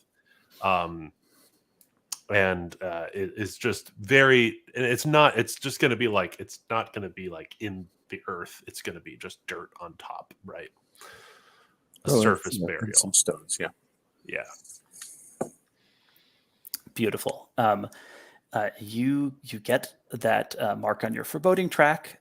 You get a notch because the lesson got in your way here. I'll say that kind of. I'll say the first effect is, as you are handling this creature's body, right? Like doing your best to to be respectful towards it. Like a series of images kind of like floods into your mind, right? As if touching this creature let you pick up on some taste of the magic that changed it, transformed it, and what you see, the kind of flashes of the nightmarish future that you see your companions faces twisted by horror as they start to change, as they suddenly kind of start shifting from their human form into the forms of birds and beasts, right? This warning that the curse that befell this man turned wolf could fall on your companions if they can pursue the path they're on. And I'm going to ask you to mark a condition based on that result. I will mark spent as my energy is drained. Absolutely. Bronwen, you are the other one most invested in giving a proper burial to this creature, and you probably see some kind of. I mean, Ozadeam, what does Bronwen see that tells her you're having a strange, not entirely natural reaction to the creature? I begin to speak sort of stream of consciousness, the contents of the vision, in a very low tone.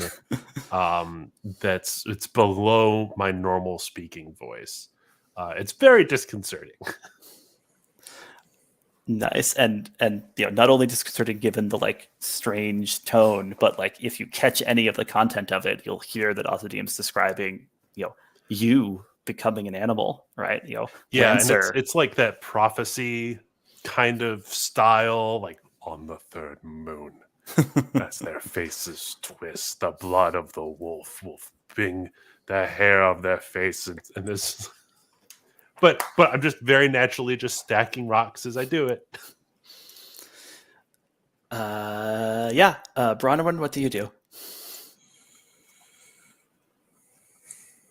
I sigh and I go, well, we knew this was going to be a challenge. Getting to the Tower Perilous is going to be a challenge.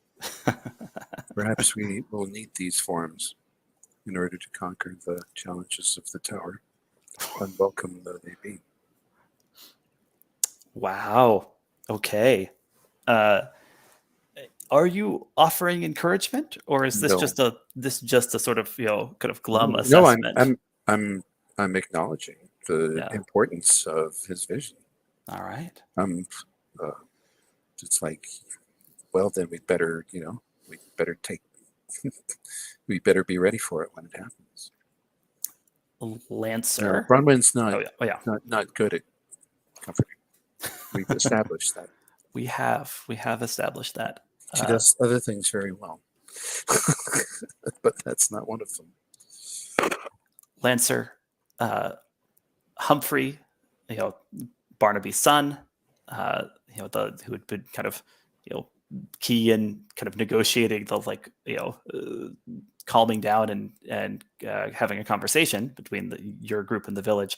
He puts out his hand, expectantly for the book that Ozadeam promised. And I look at it and I look at him and I'm like, this isn't your book. My brother needs it though. Have your brother take us to the barrows, and perhaps the rightful owner of it will give him better assistance than he has been able to get up to this time. Are you crazy? We told you he's sick. He's trapped in these nightmares. We're not sending him to the barrows. What exactly are the nightmares that he is having? Has he told you what he sees when he sleeps?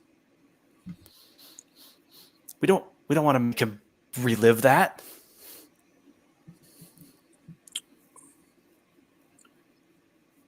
Either we will take him there, or else you'll have to hope that Maraven chooses to come back to the village once she gets her book. An ultimatum. Does anyone feel like they've got a move they're reaching for here? I don't know about a move, but I have a threat for him. Well, I think he has his hand outreached. I just take his hand and bring him close to me, and kind of like lean into his face and say, "Pray that the curse that befell the man that Bronwen just cut down does not befall you for stealing someone else's magic." Now push him away. You know what? Let's call that forge a path, despite difficulty or disorientation. You are forging a path to kind of force his hand, and we'll see how successful you are. So that's roll plus perseverance. Yeah, I feel like I'm doing that against my when times are darkest to smile and laugh are mighty weapons, because that was pretty grim. This is very different from that lesson of yours. Absolutely, you are defying a lesson. Roll with disadvantage. Let's see how this goes for you. Let's see what we get. That would be a 6. And since I was there and I was insistent, I will use a heart. Okay, So and push it to a 7. You know what? I feel like to give you the full effect of this, I'm going to make the ruling that you get to mark the notch, when you roll with disadvantage and miss, even if someone else helps you out with a heart after that, just because I feel like it's a slightly feel bad moment, to get the help from the heart, but then not get to mark your notch. Right. So this is, game and playtest first time round, but this is kind of the way I'm leaning on that. So cool. I accept. You get a notch. You forge a path up to 7 to 9.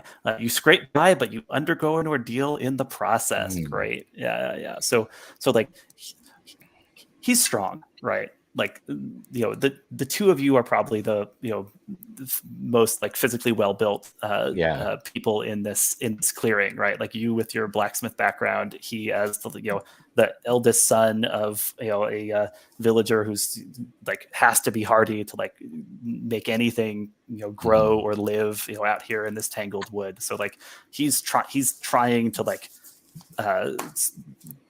grip your hand back and like stare you back down, right? Like he's making it into a contest. So so you are undergoing an ordeal, which is a move where you have to make a choice. You choose. I'm going to grit my teeth and press on and take. You've got strange. a third. I'm going to give you a third choice. Ooh, what's that? Okay. So like let's break it down, make sure we understand what's happening. So undergo an ordeal is the thing where you have these two choices: grit your teeth and press on. You hold your. Yes. Sorry, can I just? Yes, please. Thanks so much. I see where you're going. I just want to walk through the whole thing. When you undergo an ordeal, choose one. Grit your teeth and press on. You hold your ground but mark a condition. Or stumble, hesitate, or flinch, giving the opposition an opportunity, mark a notch. So it's like you do the thing at a cost, or you kind of like take your licks, but you get this this kind of XP type bonus. Right. However, the oak has to add a third option. When you are an ally nearby undergoes an ordeal, you can spend 2 determination, which I have, to give the person undergoing the ordeal the alternate option. Plant yourself and refuse to be moved, gain a heart. Yeah, I love that. I'm going to take that. I love this. So like we have this like kind of like tense like kind of like arm wrestle in in miniature here, right? And like no matter how much force he exerts, you are a wall, right? Like you are totally planted. Yes, Bronwen's just looking at you going, you can take this gun. She's giving you that look that's like, this isn't really a contest, is it? So like Bronwen's confidence in you buoys you up, and Celia, you are unmovable. So you take a heart and plant yourself, and he eventually cracks, right? He's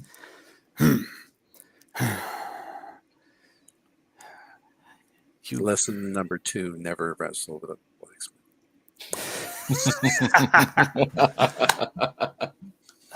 He says, well, I guess something's got to give, doesn't it? I bet you say that a lot. I'll get Osbert, but I'm coming with you too. Good.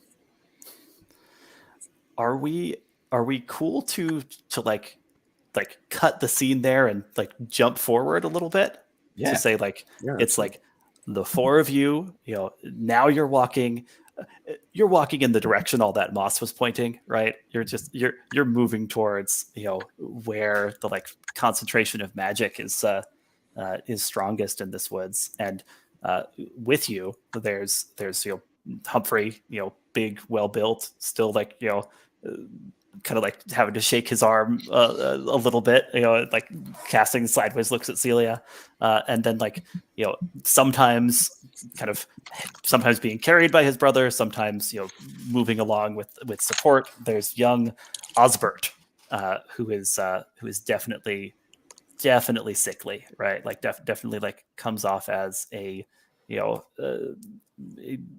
youngster not cut out for the life of a forester, but clearly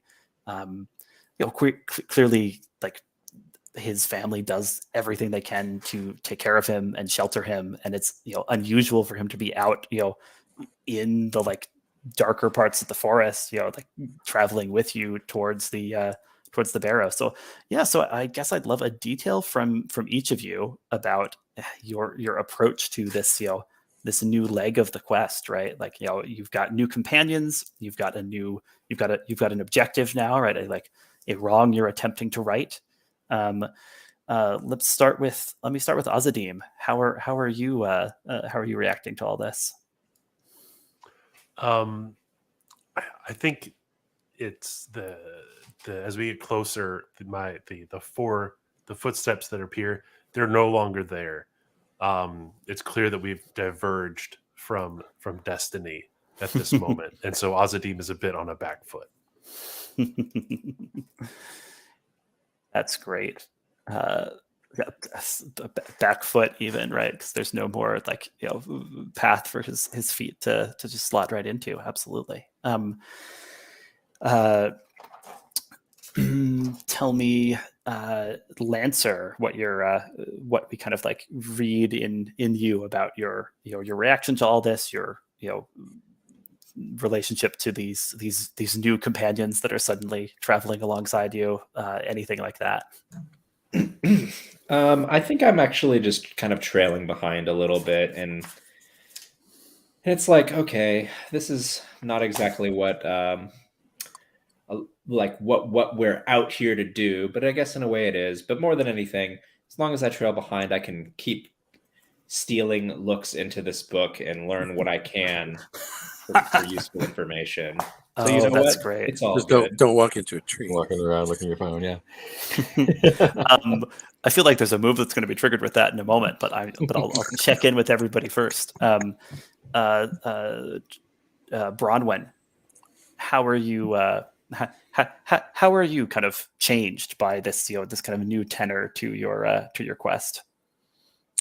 Well, it's because she can't resist. The first Bronwen's walking with Celia, and when at one point when Humphrey darts a nervous look at her, she leans into Celia and says, maybe a little too loud, "I think he likes you." Yes. But Bronwen's view is that Bronwen's happy to be doing this because she made a mistake. She acted quickly and rash. Sometimes you have to act quickly, but it doesn't turn up. And you act, but then when your actions turn out wrong, you redress them. And well, I can't bring him back to life, but we can, make some good come of it. I wonder if you want to articulate that as a lesson. Sure. Right? Because that feels like something you've kind of something that's crystallized for you from the way this this journey has been playing out. So if you want to write a lesson reflecting that understanding, I'd be happy for you to have that added to your sheet. Yes, I would write it as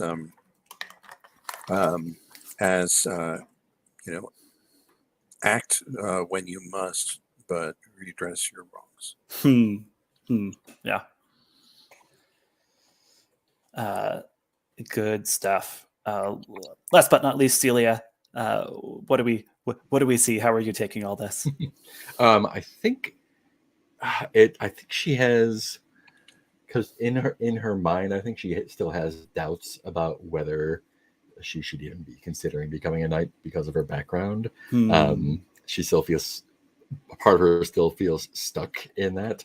But this last encounter, I think, has kind of boosted her ego a little bit, both boosting her confidence in a good way and probably giving her a bit of a big head and not a great way. And I think like that shows physically by her like kind of deliberately walking in front of them to show that she's not afraid of them. So yeah. Nice. Kind of at the, so you're pressing forward. You're at the like head of this this group at the moment. Yeah. Nice. Let me check in with Lancer. Lancer, you were taking some careful looks at this book, and in fact, you have a move for turning to text for answers. So it's interesting. The move assumes you've got a little satchel of useful volumes, and I'm sure you do. But I think we can also trigger it with this book you found. Probably. What answer might you be turning to? Right. So that's what I want to know. What type of answer are you seeking out here? I don't know. I was mostly using it just as an opportunity to take heart Oh, what was that? Pause To closely study something new. Take heart for that, but I If kind I'm of suspect triggering pour over this tomes is also happening here. You know. Yeah, if I'm carrying, okay, when you turn to these texts for answers, I guess the answers I'm looking for are like, who is the person who made it? Kind of this person we're about to encounter. What can I find out from them from the text about that? That's one question. I also just have questions about natural herbology, that I'm sure I'm getting tons of answers to here. Yeah, absolutely. I mean, this can, if you roll well on this, you'll get a lesson that can be like parlayed into advantage. If we let the lesson have something to do with plants, then the advantage can also tie into tapping into those natural powers. So yeah, make me a roll with ingenuity. That's 8. All told an 8. Okay. On a hit, you find a story or insight relevant to your situation. Work out with the GM what it is, and at a 7 to 9, the GM will write the lesson for you. So okay, so we're gonna work out kind of like what you're picking up from this that is relevant, that is useful, and I will write a lesson based on that. I mean, I think what's like clear from her writing is that Maravin was a woman who was curious about everything and kind of ready to like pull anything apart to figure out how it worked, right? Like seeking out what the like healing properties of plants or bits of animals were, and kind of feeling pretty emboldened to like go beyond just the like received wisdom that makes up the like bulk of the like earlier parts of this text. So there's something. Anything else you want to add, or questions you want to clarify stuff about that? Was she like is this everything that I'm reading? Is it all just straight up like, how can I help, or is there like a hint of maliciousness to this? Like, great question. It's not like you're picking up malice, but you are picking up the sense of a person who cares most about expanding knowledge, and sort of secondarily about about helping people, right? And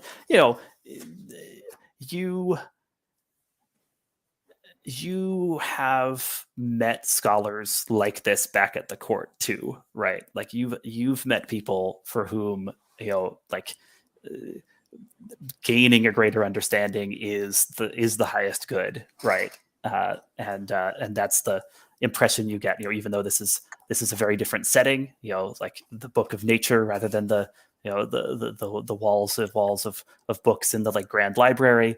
This is seems to be a similar impulse.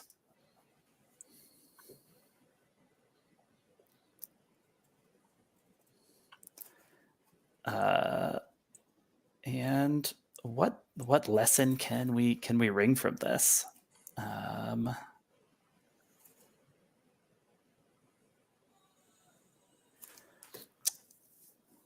I think I'm thinking something like,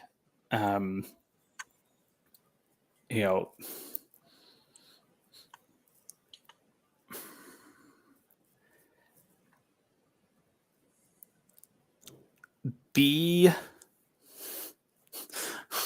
let's see, maybe the lesson is like tread carefully with those who pursue understanding at all costs. Can we call that your lesson? Does that sound like something you can work with? Sure. All right. I will.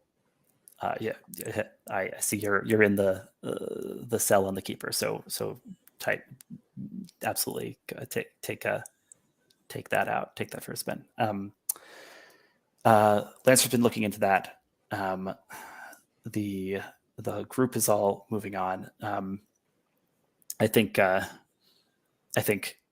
Celia, you hear Humphrey calling out. He says, "Slow down a minute. Slow down.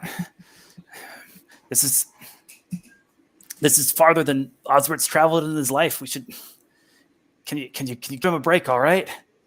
And Osbert says weakly, "I'm all right. I can keep going. Don't worry about me." Are you too weak to carry your brother? Hey, I was carrying him. And we're happy to help, says Bronwen, and she shoulders, and she takes one of the brother's shoulders. Nice. Can I quickly lock eyes with Osbert and receive a dramatic prophecy of Osbert's future? Yeah. So just tell me one more thing about that. Like, is it like Ozadeam just like suddenly is like there, like staring into this kid's eyes, or are you like approaching him in a more like gentle way, being like, hey, no, hey, I little think, buddy, the kid is, this is, he's weak and he's tired, and he's probably like been falling asleep on his brother's shoulder as he's been carried, right? And then as Bronwen like steps up and says, "Well, I will carry him." During the transfer, he opens his eyes gently, and we lock eyes for a moment. And Nice. I just want a sense of whether, does he live through this ordeal? Right. Yeah, a dramatic prophecy of their future. Yes. And I think you understand that the ways of fate can be fickle, and so when you see something, it doesn't guarantee it necessarily will come to pass, but what you're seeing is kind of a projection of where the path you are on might lead. Yeah, does that accord with what Ozadeam has been told by his wizard mentor? Yeah. So it's hard to see much past this moment for him. Oh, I'm going to give you something. I just wanted to like confirm that as from Ozadeam's perspective, this is a clue and an insight into the future, but not a not a certainty. Yeah, exactly. You see a future for Osbert where he looks healthier. He's still small. He's still scrawny, but no longer is he this. He's like totally kind of totally pale. With like a sort of odd discolorations on his face, right? Like a happier, healthier Osbert, and he is wearing the robes of a wizard.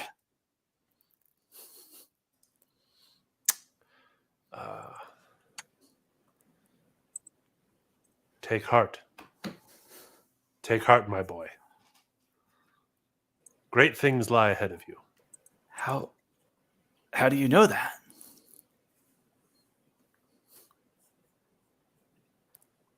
For it has been seen. Cocks an eyebrow. Are you offering encouragement to someone under a shadow, Ozadeam? I suppose I am. Sure. Sounds like you are to me. Roll, if you will, plus cheer. I'm great at that. -1. Are you sure? Don't you have a 0 in cheer? Oh, do I have a 0 in cheer? Oh, I was considering it at one point. Okay.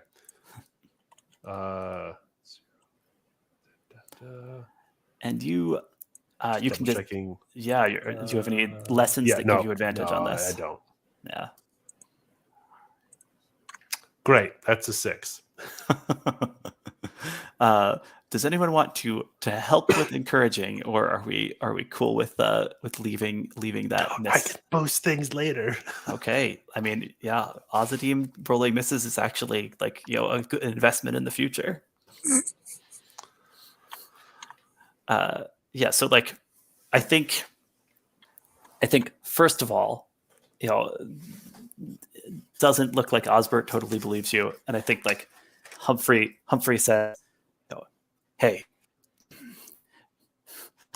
don't patronize us.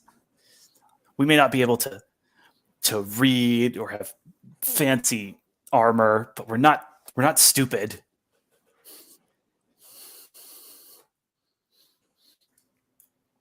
And that's when there's a sound of growling from the undergrowth nearby. Let's see, Celia, you were up ahead. What do you do? I think I yell back to Bronwen not to gut this one immediately.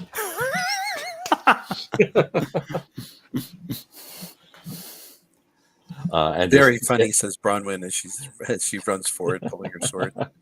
I do stand ready and see what Bronwen does. Try talking to it first. Okay, so you're staying ready. Bronwen's charging. I'm not charging. I'm just charging to the fort to protect Celia. To me, yeah. I'm not. Gotcha. I'm not attacking the thing. I'm waiting to see what happens. All right. Yeah, all I right. guess that I'll yell like, "Beast, if you can speak now." Fair. That is weirdly enough a fair request. Yeah, I think there's this low growl, right? Like from a voice that's that's not accustomed to speaking, but a like large shape, bigger than a wolf, is kind of like looming, through the like obscuring foliage, and the voice that comes from it says, "State your business. If you come with ill intent, you will meet the ends of my claws."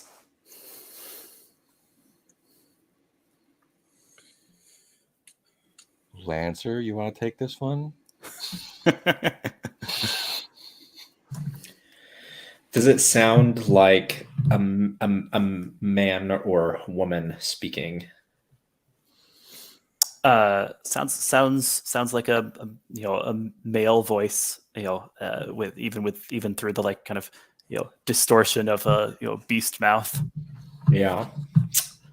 I will come to the front and I'll hold the book out and say, "We're trying to get this to the rightful owner. Will you stand in our way?"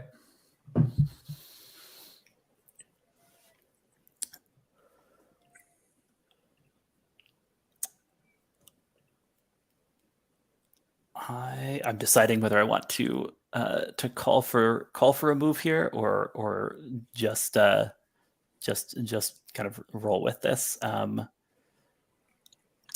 Looking at the time, I think we're going to roll forward. I think the voice growls again.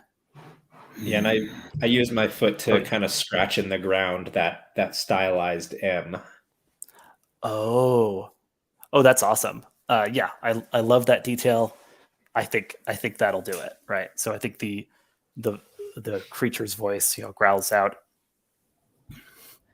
"Very well. Then I will accompany you to the mistress." And you see the like bulk of this bear shift, and it kind of like pushes aside some of the trees, revealing what you hadn't seen before. Like cleft in the side of a hill, the entrance to an old barrow, and the bear is standing there like it's the bouncer, kind of gesturing with a paw for you to enter this space.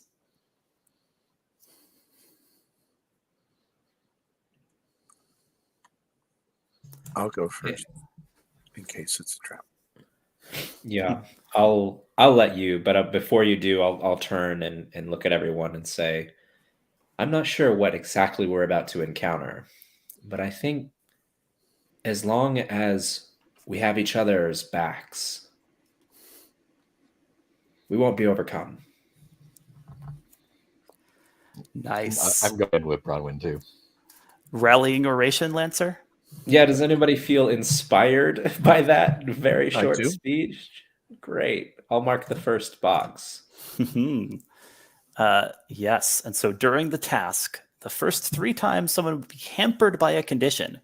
Instead, they ignore that condition's effects, and you, the Clarion, mark your responsibility track. So, at the end of this, there could be there's some possible consequences for Lancer as he shoulders this responsibility. But you get to you get to ignore conditions. You get to be like, oh, I'm rolling a stat that I've got a condition marked on. No, I'm not. Don't worry about that condition, right? Cool.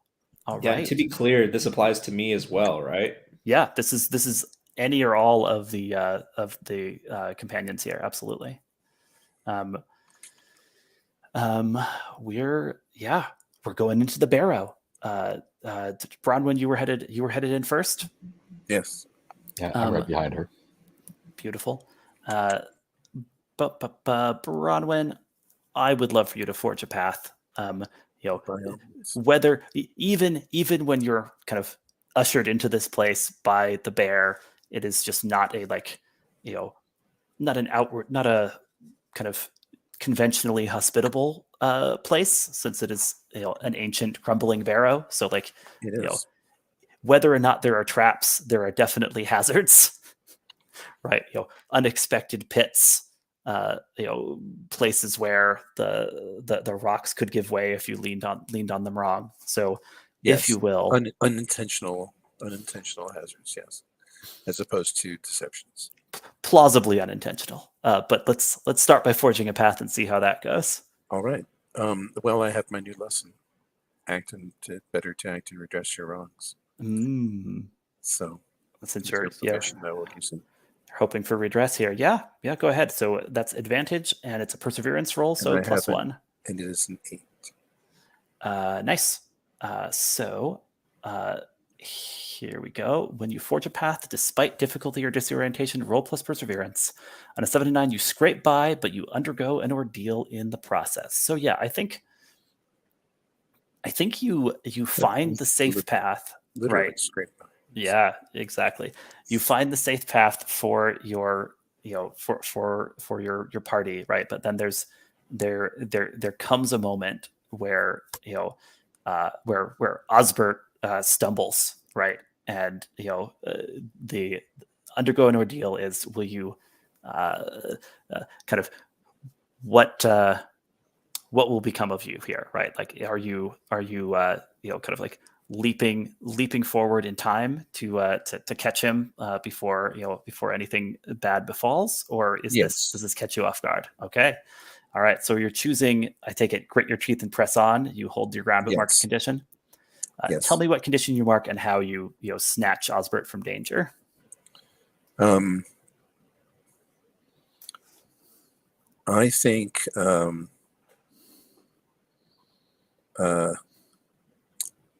think I am that I am fascinated by the strangeness of this place. Yeah. And as a result, I am not paying attention when Osbert steps on on some loose gravel. And I managed to react quickly and seize him by the belt. But after that, I am watching him. And so I'm going to take the fault because my attention is grabbed. Absolutely, that makes sense to me. Since I'm being distracted by by guarding against things here, so I'm not thinking too hard about what anything is. I'm just looking at all as a source of danger. Sounds good to me. But that incident aside, the group of you have safely threaded this kind of strange, kind of twisting path into this barrow. Strangely, there's light, right? No sunlight should be able to get in here, but strangely, it still has that kind of pearlescent light quality that you noticed, outside in the forest. That kind of, it's dimmer, but it still pervades within the barrow. And when you get to what must be the end of your path, that light is brighter, and you're in a room, a burial chamber. Yeah, moss grows far deeper than it should here. Absolutely. You're in, yeah, what looks like it must have been a burial chamber, but there is, accoutrements for living set up here, right? Like someone has put up a little chair and table. There's, kind of a shelf covered in little containers of herbs and and jars of things, right? And the and kind of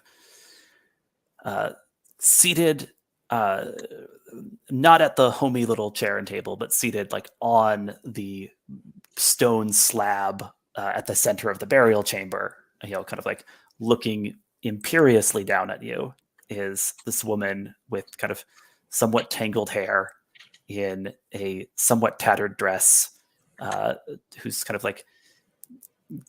casually holding a ball of greenish silver light, right? Just perhaps just to show off, right? But she is clearly magical, and she clearly expected you.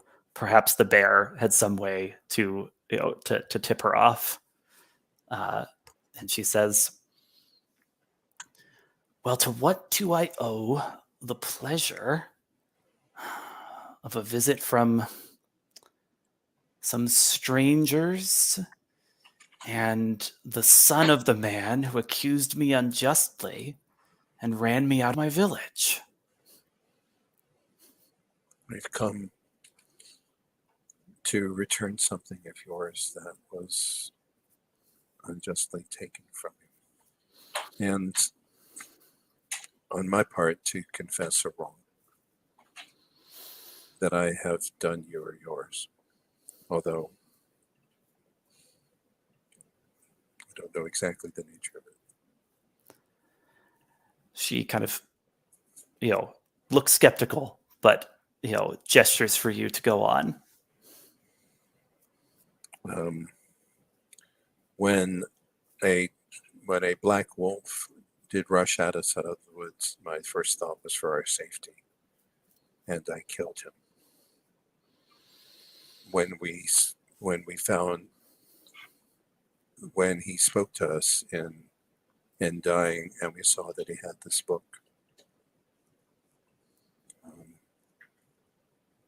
we found and determined that this belonged to you and not to those villagers who were pursuing the wolf. And so we have come here to return your property, to ask for your mercy, and to beg you will do something for this boy who needs the help that's only someone as like yourself can provide. So, your forbearance, your kindness. I don't know. I'm not good at saying things. Nice. But there it is. Absolutely. So I think plausibly we're going to get to a beseech a boon. However, the trigger for that says when you beseech a boon from someone willing to listen, and I'm not sure she's willing to listen yet, because I think she says it was a very pretty speech, but I have no need of you handing over this book to me. I can simply take it back. And you could try, but you might not succeed. And if you didn't, you'd be sorry. And so would we. I am not some wolf you can gut with a bastard sword, girl. But you're an old woman that could be driven out of the village by weaklings like this.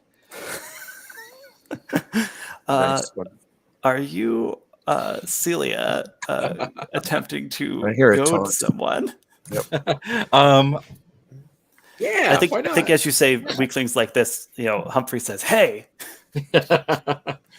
See, he knows when he's called. She's got a point. Plus, it would be a shame for you to attack us and ruin these pages with our blood. let's start with Celia rolling this, get their attention on you move, because one way or another that could be interesting and with its results. So that's plus cheer. Does that times your darkest smile and laugh lesson apply here? Were you? Yeah, I think so. Yeah. Was there a genuine smile and a laugh there? Yeah, I was. It sounded making like fun a of her, joke to so. me. Yeah. Yeah, Bronwen said, "Good one." Cool. So I'll take that with advantage plus 1. Let's see what we get. Ooh, that is a 5. Unless someone wants to. Are you help. interested in boosting it? Yes, I am. I will use one of my things. A pertinent warning. So, do you want me to give you a sense of kind of where the miss would go as you intervene to help with it? Sure. Just so I think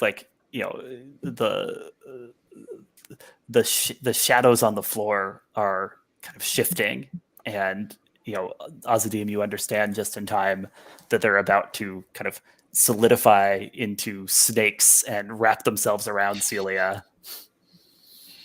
Oh man. But forcing it to a 7 to 9, they force you to stand and face them, undergo a deal. Yeah, okay. So yeah, I will shout out, Celia, the floor, the floor. I think I not leap, but take a broad step towards her. Nice. As I mock her. Yeah. Beautiful. So you get this. So Ozadeam spent his thing.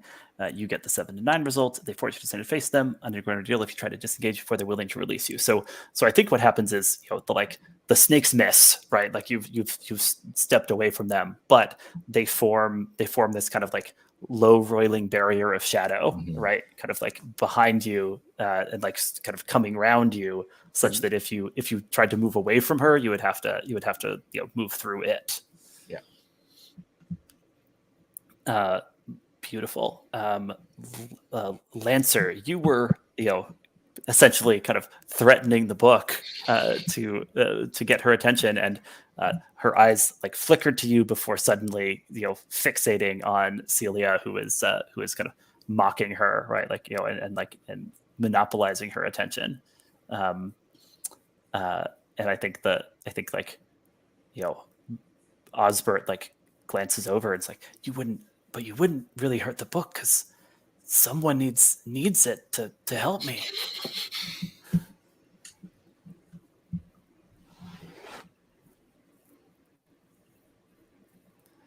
What do you do, Lancer?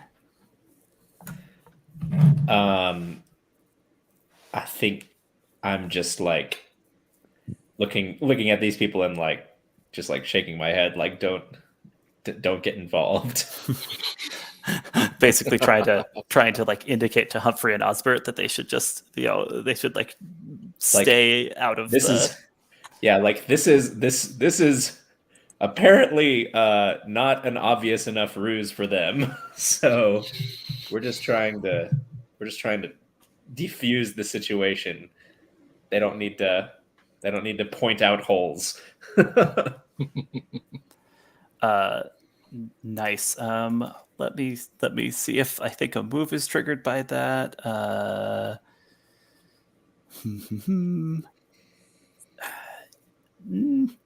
don't know if anything is exactly triggered by that. Is there something you're angling for, or just like that you've tried to convey this to them? Okay, cool. Yeah. So like, I think like Osbert seems sort of like he gets it, but like Humphrey still seems indignant. There's now now like many of the shadows in the room are starting to move in disquieting ways, right? Like there's like definitely the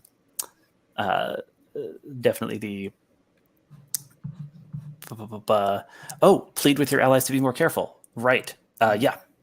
You can take heart from that. That seems legit. So there's definitely the shadow that's blocking off Celia's exit, but there's kind of things starting to move all around. Ozadeam, what do you do? I mean, it looks like she's going to attack Celia. She's engaged with like she's kind of like focused in on Celia, and Celia can't like move away from her, right? She hasn't like thrown a ball of fire at her or anything yet. Okay. I'm gonna see if there is some vision that can guide me here. If I can discern something about this room that's less obvious that we can use to our advantage here. Ooh, Definitely are you searching doing a for search truth? for truth. Yeah. Yes. So Um, you're investigating by like trying to tap into your visions. Yes, like And they'll usually it feels like they try come and to see you a little bit of the unbidden, right? future. Like Right. this Yeah. is like unusual for you to be like leaning into them quite like this. Okay, here we go. Rolling +2, double checking. Knowledge, even of misfortune, is a priceless gift. Can I roll with advantage? Yeah, I buy it. Okay. So that, yeah, it's a 10 plus for sure. So what person or concept holds true authority here? Ooh. That's an excellent question. I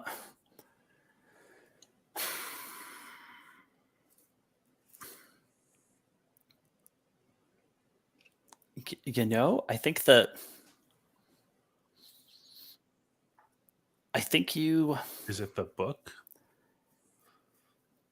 I think you get a vision of sometime, who knows how long it is in the future, of what must have been the village of these villagers, right? But all there are dogs and pigs running in the street, and kind of Maraven standing in the midst of it, looking unsatisfied. And so I think the concept, the concept that holds sway is bitterness, right? But like from your vision, you can tell that if she ever like really got her revenge, it wouldn't actually satisfy her. Oh, Is that workable for you as an answer you can build on? Okay. What is my best opportunity to make a difference?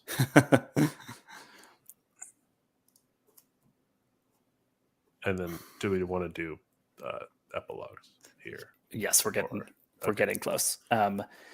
It's Oswald or Osbert. Sorry, that's his name, Osbert.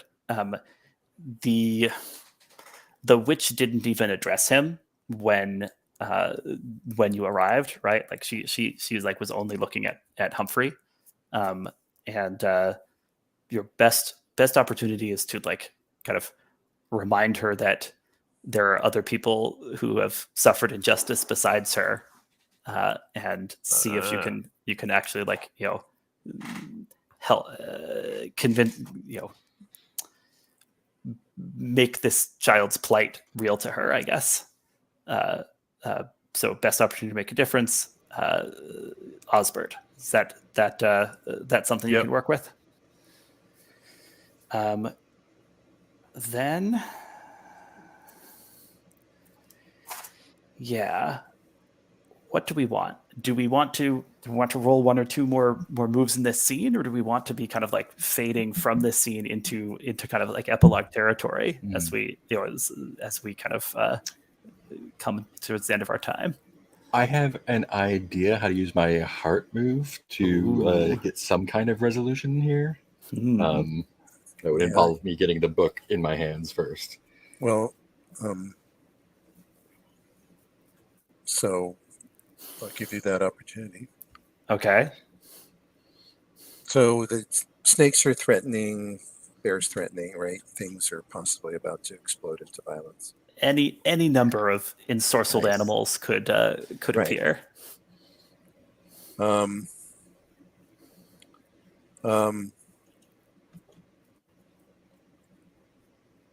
Bronwen pulls something from the hilt of her sword.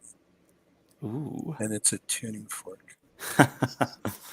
And she strikes it, and she begins to sing, "My life goes on in endless song, above earth's lamentations. I hear the real, though far off hymn, that hails the new creation. Through all the tumult and the strife, I hear its music ringing. It sounds an echo in my soul.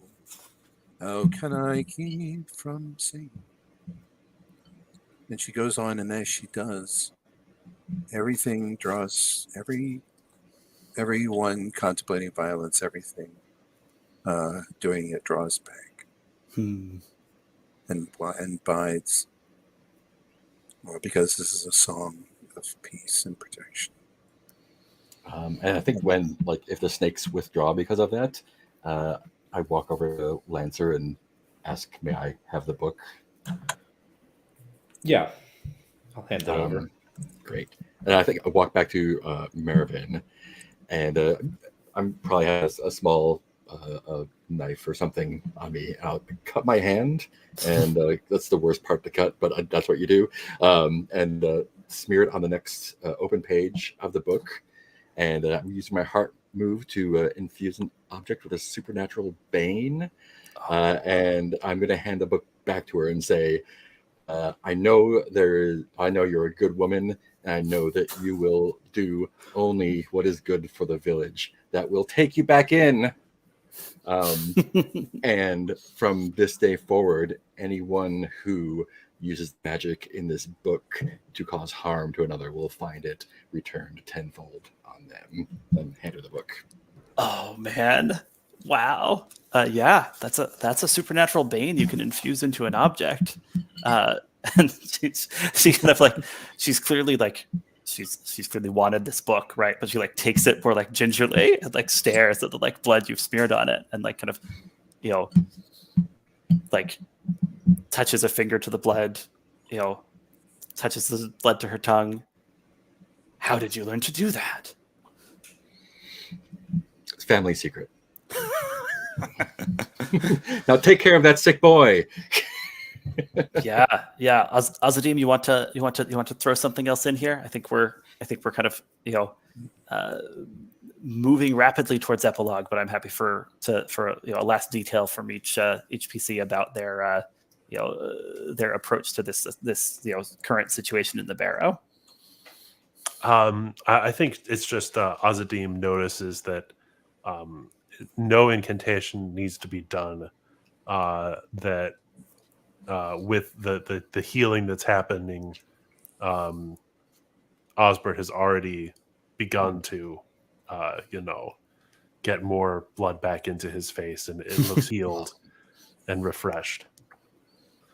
Nice. And Lancer, you get to you get to catch your breath and roll your responsibility move. Do you want to do any last thing before that, or should we have that be the last roll we make? I mean, will it even affect what goes on? I might get a condition or something, but yeah, it's more for the flavor of, like, you know, how does he deal with the, like, your responsibility he took on, and how does he feel about you know, the way this task played out? Yeah, so I shoulder the burden ably, and I take 1 heart. Nice. Yeah, so I guess we see Lancer kind of like buoyed up by the end of all this. I'm just the first one to turn and walk away. Like, as soon as the book is handed over, I'm like, situation's dealt with, and I just start making my way out. I push past the 2 villagers to start making my way. Like, you guys can sort this out. You need to reconcile your dad to this lady. You'll handle it. Nice. I like this kind of, you know, confidence expressed through, you know, not sticking around to sweat all the details. Could I get a notch for creating a pragmatic solution to a difficult problem? Let's do a round of that. Actually, I'd love to Okay. check in with each of you. Bronwen, Oh, did it's the you? end. Sorry. Yeah, I didn't see that part. Yeah, that's fine. Yeah. It's so this is, but we're here, right? We're at the end of the session, so let's do the end of session check-ins. Bronwen, did you protect someone important to you? I did more than once. Go ahead and mark a notch for that, please. Lancer, did others turn to you for leadership? I'm not sure. What do you... I did. Okay. Sounds good. Yeah, like I said, Lancer, Yeah. make them listen to you. I was like, I think this is your turn to talk to them, Lancer. I think this is yours. I mean, you With the are bear. the only one with the positive courtesy. Yeah. Mark a notch for that. Ozadeam, did you boldly share a difficult truth? Not sure. The only thing I can think of would be the prophecy at the grave, but I'm not sure that was a truth. So, But you didn't share it. and I wasn't exactly sharing. So, Well, you actually did share it, though, did you? You said You said said it it out loud. I said it Is out that loud. yes. sharing it if it's sort of involuntary? Well, it's still sharing. Greg, I Your will call. let you make the call about whether that counts. I don't think it counts. All right. Yeah. Then Celia, you created a pragmatic solution to a difficult problem. Yeah, I'll take that notch. I think we saw that. Nice. Let's roll for epilogue. So when you reach the end of your time and reflect on your adventure, roll plus notches. No matter the result, narrate an epilogue scene, perhaps of confronting a test or challenge in the Tower Perilous. So it could be, it could be elsewhere in your journey, or it could be, when you reach the Tower Perilous, the place where you're supposed to prove yourself, right? Like, so it's, kind of up to you to pick what you want as a glimpse here, and it can be a very brief glimpse. Don't sweat it too much, but the key is on a 10+, you narrate a scene where a lesson you've learned helps you to exemplify knighthood and inspire others. On a 7 to 9, narrate a scene where a lesson you've learned helps you narrowly avert a dangerous threat. On a miss, narrate a scene where a lesson you learned leads you astray and into jeopardy. Let's go across the character keeper one more time. Bronwen, do you want to make me a roll here? You've got 1 notch, so you're rolling with +1. We have a 7. Okay. What do we think? A scene where a lesson you've learned helps you narrowly avert a dangerous threat.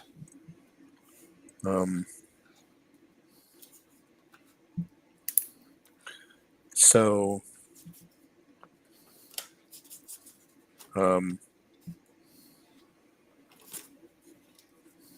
I think we see the group is on a stone bridge that spans a steep ravine, and there are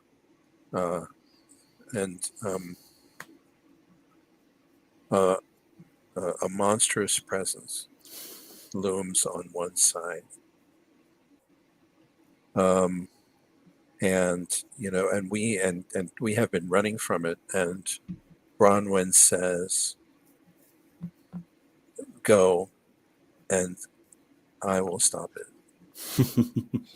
For evil cannot stand against a true heart. And she stands there on the side of the ravine, and she begins to sing. And Nice. the monster is brought up to a stand, and everybody else is able to get across. And that's as much as we see. I love it. Great epilogue.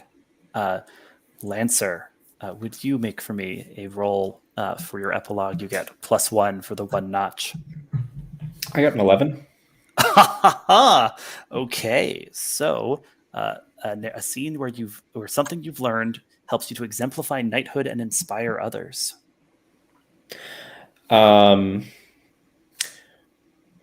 We at some point have to stop at an inn or a tavern, and Lancer spends some time talking with sharing cups with a minstrel who is like taking a break. And the next day, when we're leaving, that minstrel is singing a song, a tale about these knights who confronted a sorceress but one of them sang so sweetly that no one could attack, and the other carefully protected everyone from the wiles of the sorceress. But the moral of the story, the moral of the song, was that you have to be careful with those who would seek knowledge at any cost. Nice. So you're imparting the lesson, in the Right. form of a heroic tale. Yeah, and it's been done up, and I don't know how much it was Lancers doing and how much was just the minstrels doing, but yeah, the tale as it's sung is about full knights, true knights. You've kind of grown in the telling. Nice. That's beautiful. Let's see, Ozadeam, if you would make me a roll. You've got one notch, so roll +1, and let's see about this epilogue. That is a 9. So narrate a scene where a lesson you've learned helps you narrowly avert a dangerous threat. So I think this is much later. We have returned to the castle. Oh wow! Okay. Ozadeam is a true knight at this point, and we see he is sleeping, and flames begin to lick at the window. The castle is under attack, and as he looks out, he sees none other than Osbert as a powerful sorcerer with flames spilling forth from his robes, attacking the castle. And he knows that now is a time to stay hidden, and there is safety in being beneath notice. And he flees into the sewers, taking those who cannot fight with him. Wow. Okay. Dramatic. Going to ground. Yeah, Wow. not exactly knightly virtue. There's all kinds of knighthood. Everyone comes up with their own understanding of it by the end of this. Wow, I did not think of that. I did not think Osbert would have that heel turn. Last but not least, Celia, you have 2. Yeah. So what could go wrong here? Go ahead and roll +2 for your epilogue roll. Also got a 9. Nice. All right. You narrowly avert a dangerous threat. So tell me what we see. I think also this is not long after, but after we return, and whoever has been knighted, and we are. Well, yeah. Let's see that one. And this is the construction of my keep castle, however large it is, and I have a squire or 2 who is making them aid the builders to sort of keep them humble and to teach them duty and all the knightly stuff. And I'm kind of amused to myself because they're not skilled builders, and one of them is about to be crushed by a mislaid wall before I fix it and point out the trouble. And that's why a true builder is never satisfied with less than perfection. Nice. So my castle must be perfect for the safety of all within. I love that we're now kind of like rolling into a game of Pendragon, that you have become knights and you have your own keeps and your own squires and people to impart lessons to. Very good. Thank you all for playing. This has been the very first playtest of Vow of the Knight-Aspirants. A lot of fun to play with you all. I've really enjoyed getting to run this and test this out. Anyone who's been listening along, thanks for joining us. But at this point, I'm probably going to wrap up the broadcast, and hopefully you will see us play another game some other time. There's all kinds of stuff going on at Cloven Pine Games. Did I not say that at the beginning of this video? My game design handle is Cloven Pine Games. You can check out Cloven Pine Games on Twitter at Cloven Pine Games and on itch.io at Cloven Pine Games. And you'll follow the progress of Vow of the Knight-Aspirants, among other things. All right. With that, goodbye.